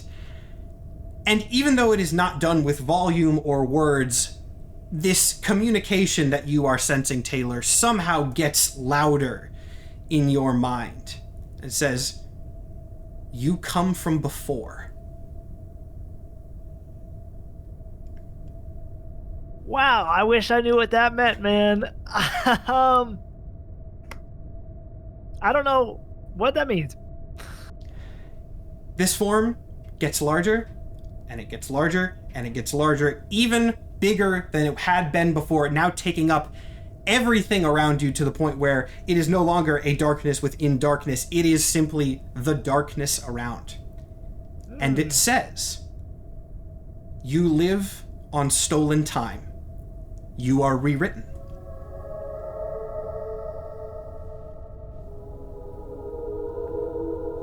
Interesting phrasing there. Yeah. Does Umbra hear that as well, by the way? I'll say sure. Though Okay. you do know that it is talking to Taylor and not to you. Yeah. You live on stolen time. You are rewritten? Yes. Oh. Well, there's definitely been a lot of times where I thought I was going to die and didn't, if that's what you mean. At that, The darkness around you immediately, in a second, almost another jump scare in and of itself, shrinks back down to the form that it was in before. But now, like it was with Umbra earlier, it is 6 inches in front of your face. Mine? Yeah. Oh! Close friend, hello! Hey, we don't want to be here either anymore. We're a little in over our heads. But Umbra can get us out, I guess, if you'll let him. This thing considers your proposition for a second. And then, with one final jump scare, visible to everyone in this little shadow realm that you find yourselves in. This, once again, I will say, darkness within darkness appears grand on the horizon of this place, but not in shadow form, in the form of words. And the words say this: "Be wary, they will notice." And after you take a second to process that, Umbra, you can feel that the way back is open. Yeah, like it's like trying very hard not to seem impolite by like running away too fast. It's like, okay, yes, cool. We will be careful, and I will. Yes, absolutely. And like, okay, guys, let's just like unzip the wall, open up. It's like, and like, no more questions. Taylor, like, Taylor raises his hand, right? Like, Umbra, like, nope, like, just turn him around, push him gently out the door. All right, here we go. You shove everybody out of this room. I'm going to signal everybody back. Oh. Interesting. Interesting. We're all back. And as the word? Ring Bear and Goo Girl walk into the cells for the investigation that they were going to do, you hear a frantic crashing from one of them, and then several sort of thumps and yelps that sound uncannily like Umbra and TBD and another third figure just sort of slamming into the ground as if unceremoniously dumped out of something. That sounded like Umbra and TBD in a third person. We got unceremoniously dumped out of something. Let's go investigate. Yeah. Yeah, I mean, I'm gonna run over there, and I do have to open a door to get into it. Is it like a cell? Yeah, or is it it's just a like cell. Yeah, I'm gonna just peek through the door. It's gonna be pitch black in there because the lights are all off. So like, you're gonna open it, like a little bit of light spills in. Ooh, You guys okay? my eyes. What were you doing in God? there? We're just looking for, like, oh hey, hi, why are you here? Oh hey, we were just doing some investigating, trying to find like the Wonderland lady. Oh, Right. cell? Do you want another pair of eyes in the shadow realm so we can look for Wonderland? No, Okay. no more eyes in the shadow realm. I think we're done. We're finished. Everything's fine. Tell us what happened? Job complete. Your tone doesn't Yeah, say later. fine. We had some Okay, fast later. food and went for a joyride. We did. It was fun. I wasn't joking about that earlier. That sounds great. Yeah. I'm not entirely sure what happened, but it seems beyond me. It sounded like there was a third person in there with you. Is that Wonderland? Hey, Captain No, that was Levi. hey, yeah. Levi? Oh, hey. Yeah, he tagged they along. said I could punch a ghost, and I really fucking wish I hadn't listened to them. I did not punch any ghosts. I'm about to punch a shadow man. He looks over at Umbra. Ah. I think Yeah, I had to our Umbra friend is- now. Damn. Umbra is sort of like, insofar as he can with his suit, like looking kind of apologetic. Yeah. Yeah, that definitely didn't go as planned. Also, hey, I guess we're coworkers now since we all work for Network and that's all out in the open. What's up? Yeah. Sure. That's a Okay. good point. Team building Yeah, activity or something? Network, like Umbra, like sort of notably is like he'll be the one marching over, like turning on the lights and like wincing as the extremely bright light sort of banishes his shadow suit from him. Okay, right. Back in the bright lights of the hero complex. That's cool. Oh, Yeah, you really turned this shit I up. think I like it better now. Yeah, I like it better now. I also like it better. I'm going to sleep with the lights on. Always. Need anything? I Even you, need Captain Kraken? therapy. Not just for this. Oh, hey, I actually know somebody who's really good. Let me give you her number. Are you allowed to like leave ever? I mean, I can leave. Like, I don't usually because I can't transform back and forth like you guys can. I'm a 9-foot tall fish guy all the time. You know, that's So do you fair. like stay here voluntarily? Is it I mean, you're in a cell, so my assumption was prisoner situation. Nah, I mean, these cells are down here just in case Jason... Sorry, shit, I need to not call him that. Just in case Network found anybody. Your name is Jason. Sorry, go ahead. Just in case Network found anybody who also couldn't really pass. But, like, I think most of the people are upstairs. I'm just down here because it's easier. Yeah, that's fair. Okay, as long as you're not like being held captive, I'm gonna offer to like I don't Upstairs in like a main area or in like another cell? I think most of them are in the hotel. know. Oh shit! Hotel. Good information. What, the ignition hell? girl's not down here? Ah, man, I should get a room at the hotel. I mean, you probably can. I mean, I don't think he likes you guys, so maybe he wouldn't, but maybe. You can Yeah, ask. make it easier to Maybe spy on maybe us. don't ask, actually. It's all good. Okay, cool. So ignition girl's not down here because that's the reason I'm here. Is I wanted to ask her why she thought I was entitled. I feel like I'm entitled to that knowledge. I What? mean, she... I'll get it. I guess she might be. I don't really know, to be honest. I don't leave here much. Hmm. I thought the shadow thing would be like a fun excursion. I was incredibly fucking wrong. If you ever want to go on any more fun excursions, let us know. Wouldn't mind the help. Let me You can let go me on the give you a joyride little next bit of a time. let me give you a little bit of a tracker here. Last excursion I went on, I went into a shadow realm and there was some fucking shadow monster thing and it was a horror movie and I hated it. Excursion before that, I fell off a boat, got chopped into pieces by the engine blades, and then became a fish. So I don't really want to go on excursions anymore. Yeah. RB Wait, and that's how I you gained your will- powers? Yeah. I guess so. I mean, I fell off the boat and then I got kind of cut up underwater and then I just sort of grew back, but like a fish. If I like fish, don't Oh, get me you wrong used- about that. I don't want to knock fish. Actually, fish are cool. Solidarity, I guess. You were a fisherman? Yeah. Well, fishermen also sometimes criminal, but mostly fishermen. You gotta make ends meet. Yeah. Yeah, no, I respect it. You were a pirate?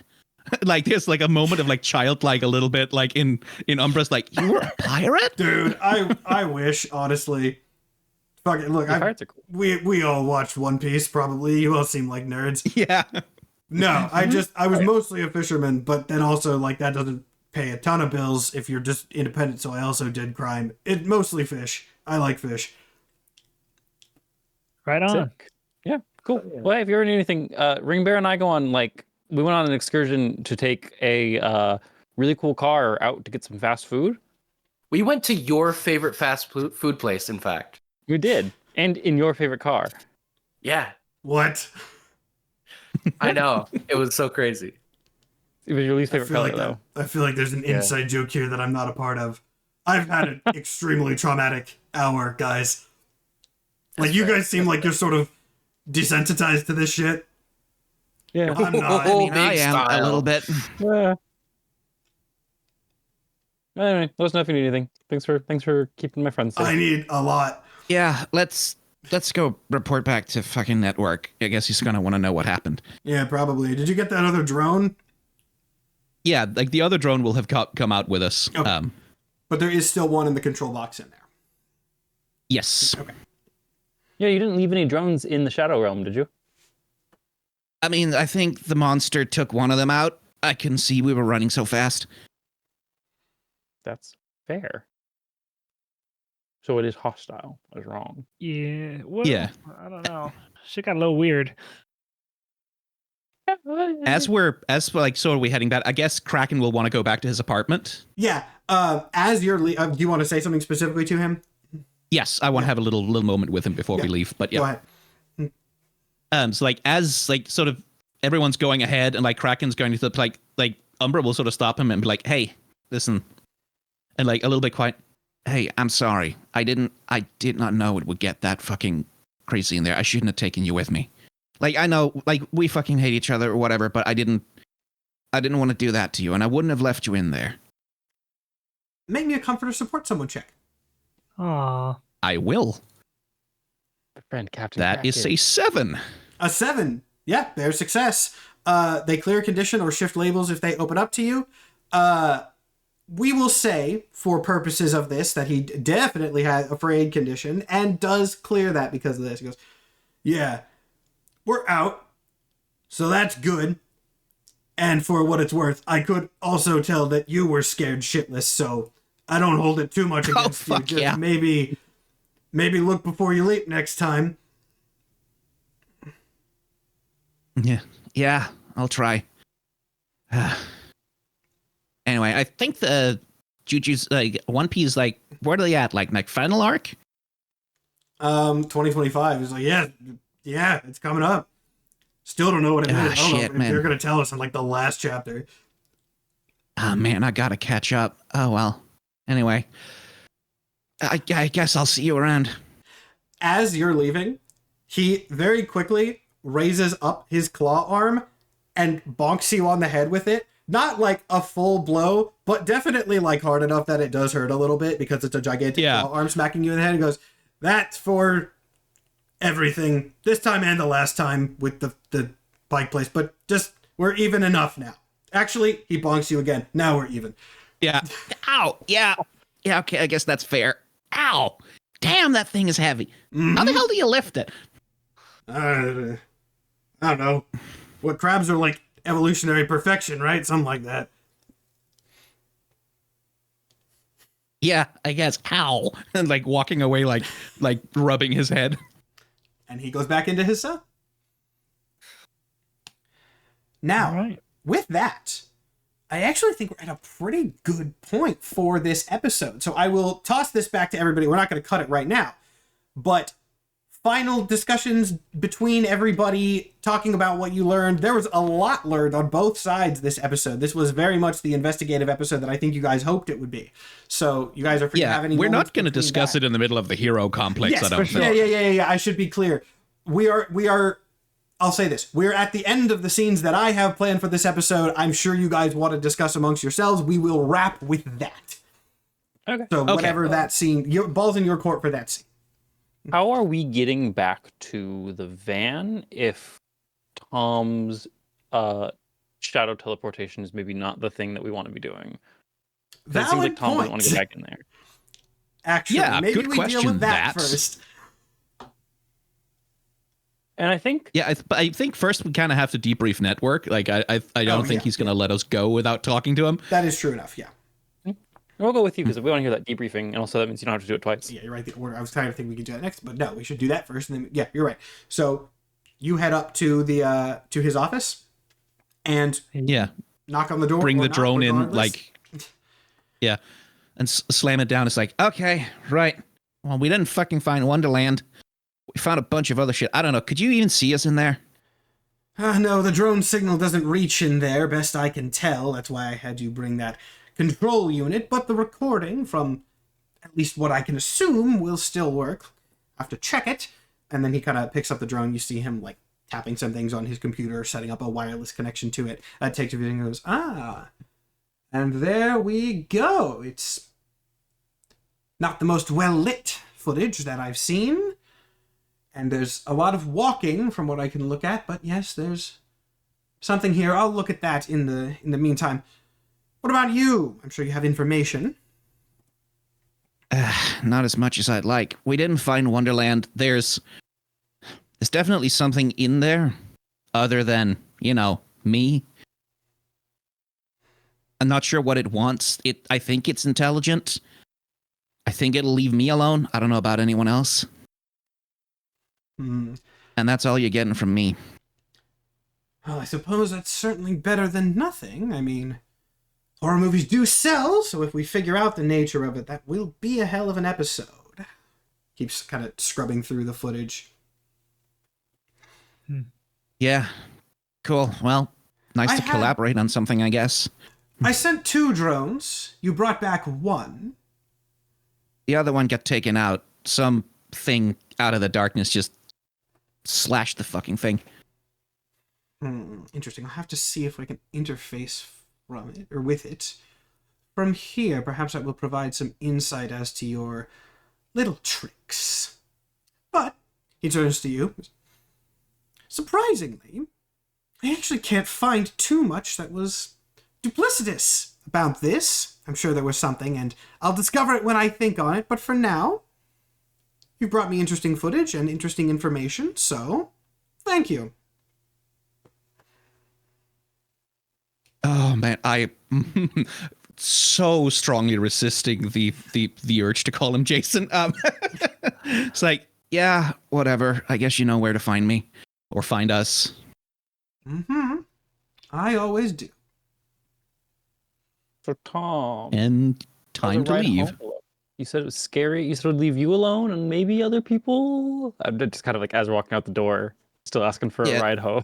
I think, like Tom's like, I think all of you guys should take a car at least to start with. You safe going in alone? I don't want Yeah, I'm pretty sure I'll be, to. Okay, just but Yeah. I don't think it likes things that aren't, like pops the shadow over his hand that much. can you cover one of us in the shadow just to like keep us safe while we're in there? Is that the thing that you can Yo, girl, I swear to God, I know you still have that flashlight. do? God damn it. Like bickering as we walk out the door, right? I'm trying to make it sound Network? legit. Continues scrubbing through the footage as you leave. Seems genuinely interested in it. Yeah, and I think we leave. And Tom will insist that everyone else takes a car home. But he himself will go back into the Shadow Realm to leave. I don't know if you want to take that scene now or if we save it for the next episode. All I will say for that is this time when you go into the Shadow Realm by yourself, you can feel the thing's presence. Just constantly. You can't get a read on exactly where it is, but it is around. It knows where you are. And it is keeping an eye on you. Cool! Yeah. Apologetically sort of like as he's opening it, like poking his head in, like almost like he's sort of like walking into someone else's room or something. Like hi, okay, yeah, like doing the little apologetic wave, right? Like, yeah, sure, I'm just passing through. Like, as he sort of makes his own way home. Doesn't seem hostile towards you. Yeah. In fact, he's not going home. He's going to the van, specifically. Cool. You pop out in the van, definitely before anybody else. It's at this point, it's been several hours, and I think the professor is there, and Alice is there, but Nikki is not. Yeah.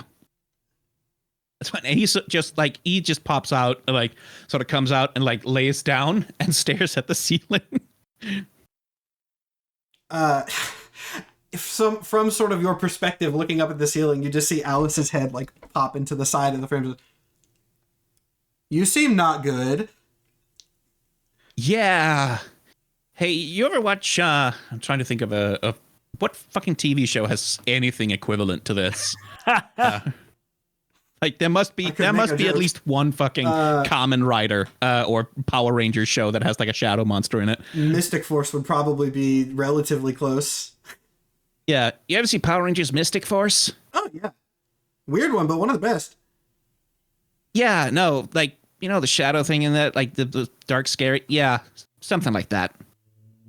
That's not good. I don't know if it's good. Hey, Professor, and like he'll sort of like poke it up. You I don't know if like I mean you're a physicist, but you never heard the name Aresh Kikal before, right?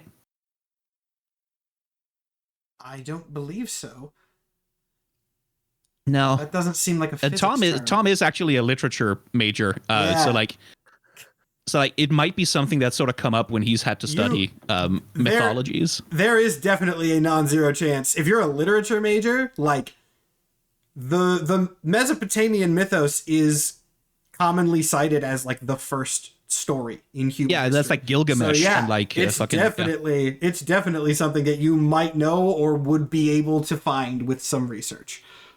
Yeah, I don't think he would know it off the top of his head, but like it would like something about that would ring familiar to him. Yeah, right. That's you like can revisit that, and that'll be his next point of interest. All right. As for everyone else who was sent home, do we want to have a meetup at the van now, or do we want to wait and do that at the beginning of next episode? Either one could work. I will leave that to your discretion as to whether you sort of want to process things before we have that scene, or you want to do it now. We're at an episode time where we can call it and we're good, so up to you. If we have time now, I think it might just be good because like we didn't learn a ton, but it was pretty quick. We can talk through it, and then this way, all of the characters in the audience and the episode with the same amount of information, and we don't forget anything on the way out. Jess wants to hear what happened when her headphones were off. And that's fine. Jess wants to know. I kind of want to know what the joyride you guys went on as well. You seem to have a fun adventure, the two of you. Wildly different adventures today, which was very funny. But yeah. Once again, the spooky shit has missed Goo Girl, and she has never learned her lesson. You guys all, one way or another, are able to make your way to the van. We'll sort of hand wave that just for the sake of time. Tom can quickly shadow jump people through, or you guys can coordinate something. It's workable. And then you all get back there. Yeah, Network is basically scrubbing through like 2 hours of like very dark footage, trying to figure out how to put a night vision filter on it. Yeah. Yeah. He is, as best you can tell, probably preoccupied. So you're able to make your way back. Okay. So it sounds like you guys had a lot less fun than we did. Yeah. Yeah, shit got weird over here. You guys took a joyride in Captain Kraken's car? But not his car, his favorite car. We found out the entrance to the hero complex and how to get in and out without Network needing to let us in. Nice. We could not investigate his office because he seemed not distracted. But got to talk my way out of that one by, walking into his office and then just he's there and staring at me. That was fine. Also, yeah, no, he definitely can't see into the Shadow Realm, even with his drones. Like, no shot he knows anything that happens in there. That explains why he wasn't distracted. But we made the best out of it. We found the entrance. Mm-hmm. And we found out that above the complex is a hotel called the Grand Aurelian, and that's 9 out of 10 chance where Ignition Girl is. Oh. Tom, Which again, is like weird, literature 'cause she majors, would like probably- Aurelian. He called it the fucking Gold Hotel? Yeah, I guess so. Yeah. Oh, this motherfucker's so tacky. He is. Anyway, Also, shouldn't Ignition Girl be like wanted for arson? Literal Trump ass fucking name. This guy, like Tom, is like off on a thing. also, I don't know if you guys noticed, but he had to manually connect to that camera to get the recorded footage off of it since it wasn't in his perception at the time. Did you guys see that? He connected it to his network and logged into it instead of just going, I have mind powers, here's what's on the camera. Yeah, that was definitely worth noting. He definitely could not see it in the Shadow Realm, and he does not seem to have any ability to access the recorded footage from it with his abilities. Interesting. Yeah. So he can see through the camera live, but not into its like hard drive. Yeah. Which means he probably can't see into brains either. Like he can't see our past memories. yeah, so we're probably safe on our little secret here.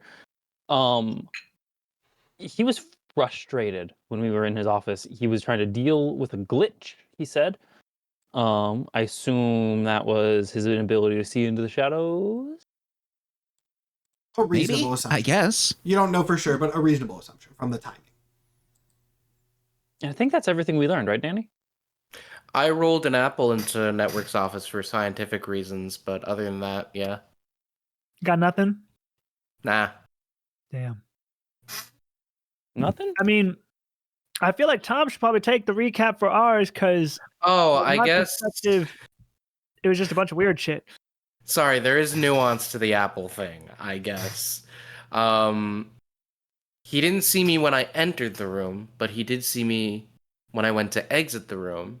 So that could have possibly been him using his powers to see me. We don't really fully know. Oh, right, because we're trying to figure out if he's actually blind all the time. Yes, and I rolled because rolling is quiet. Right, smart. Right, yeah. I've been flipping him off when we leave the room and getting no snarky comments, so... So, Tom, how was Hellworld? Oh, it's dark, deadly, and apparently there's and like he's really sort of like searching his mind. I think there might be a god down there. That's news to me. Any idea which one? Fuck. Like its name is Iresh Kigal. It told me I guess we had a fucking meeting or whatever. I'm not really. God damn it! I read about this. Fucking like it's Mesopotamian or something. It's some I don't know underworld god of the dead, god of death, kill, murder, hell, whatever. I don't know. From Hellboy. But that's what its name was anyway. And it's like I don't know. Like Taylor, did you see much of it? Did you see how big it is? Important to note. We tried to shine some lights in there.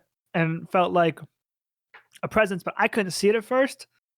And so I took a picture with my Polaroid, but all I got was this. And I show the Polaroid, which I believe the phrase, it's just, and correct me if I'm wrong, Matt, or maybe you want to describe it on how it exactly looks.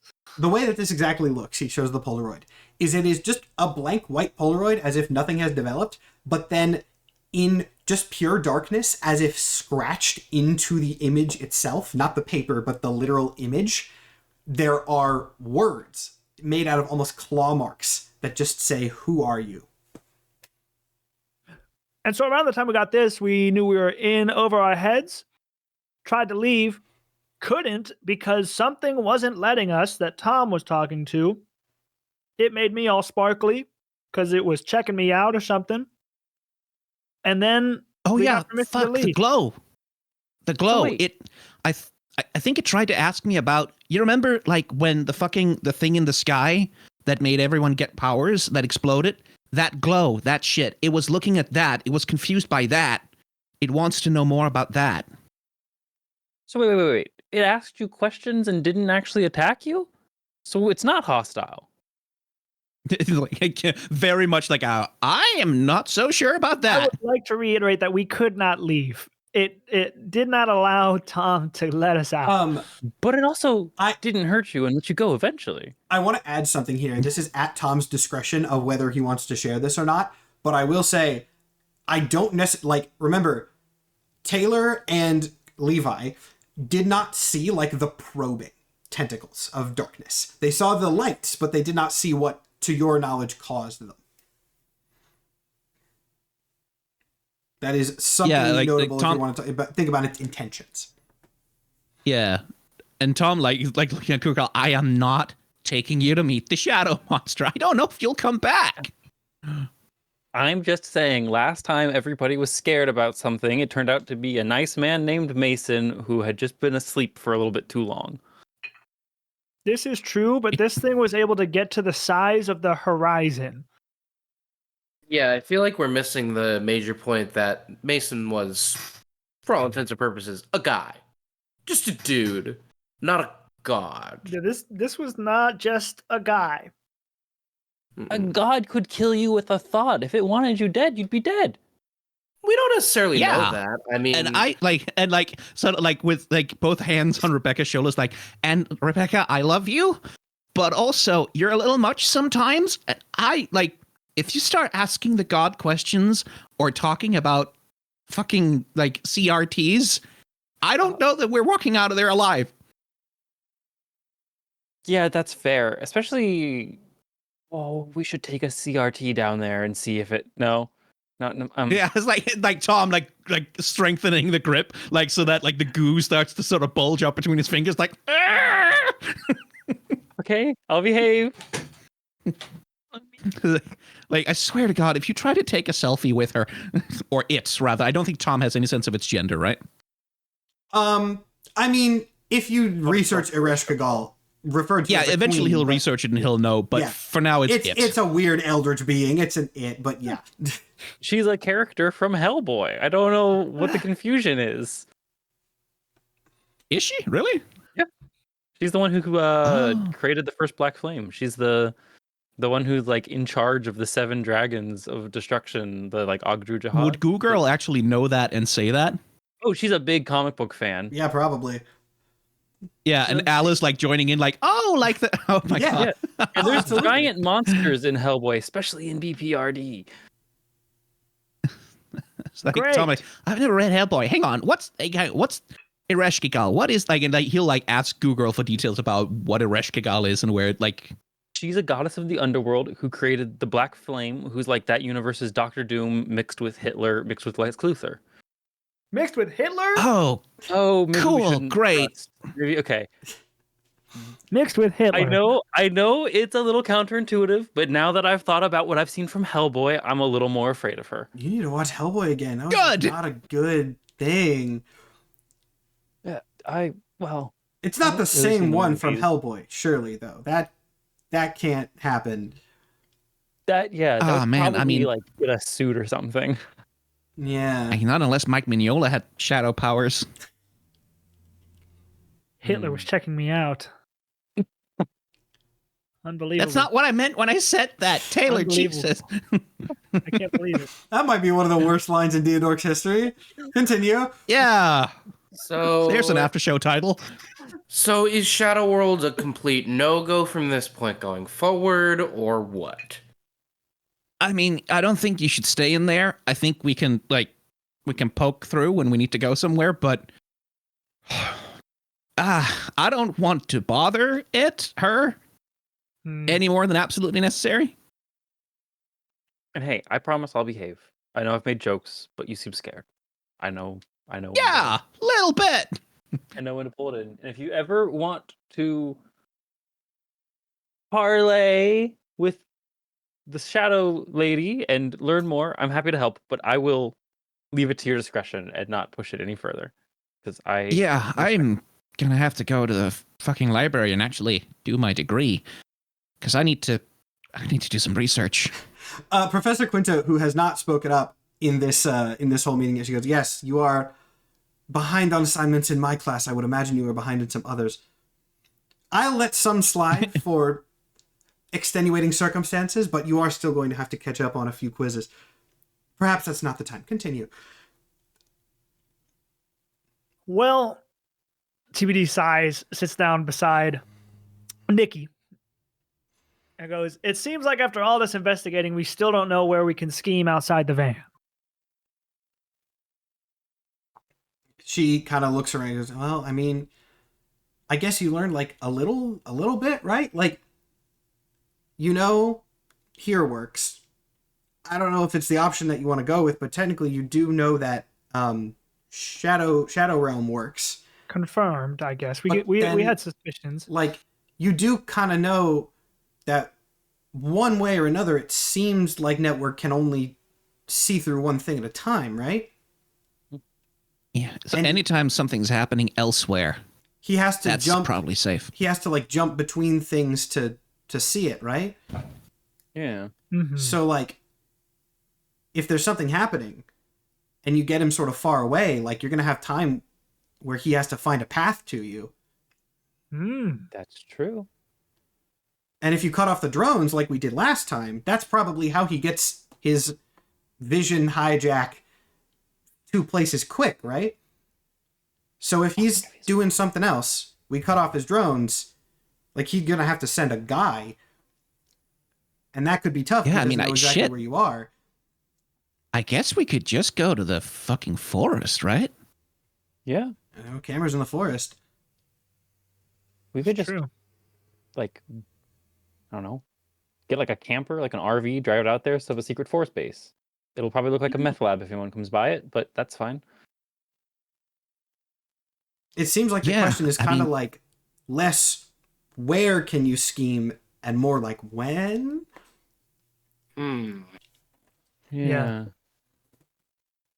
During Yeah, because like so long as we jump through the Shadow Realm, he's gonna lose connection. So Shit, yeah. Like, fuck it, gang. Let's just go camping. Also, hey, Alice, that means you're probably safe to get out of the van. Oh, Especially thank since God. It's doesn't- cool in here, but I have to pee so bad. You're not- I went in the corner once. And I tried to not do that again. You gotta do what you gotta I do. should shut up. I'm sorry. That's just I'm Survival. gonna go if everybody's okay with that. Yeah, keep in Go, touch. girl. For sure. Yeah, stay away from cameras, though.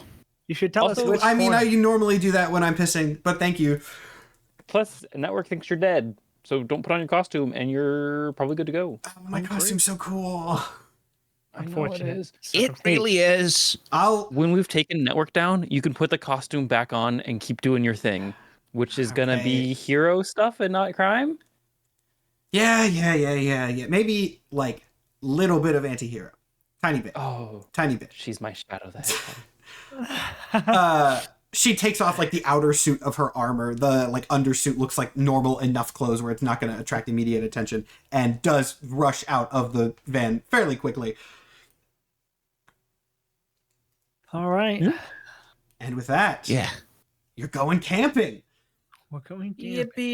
Yippee! Going camping. And that's a very fun place to end episode 7 of Power Play. Thank you all so much for watching. Big lore episode. The investigation's paid off, and we're going to talk about it more in the after show. So subscribe to our Patreon if you are not, for all sorts of benefits that were discussed earlier in the commercial break. Thank you all for watching. We will see you all next week. Bye-bye.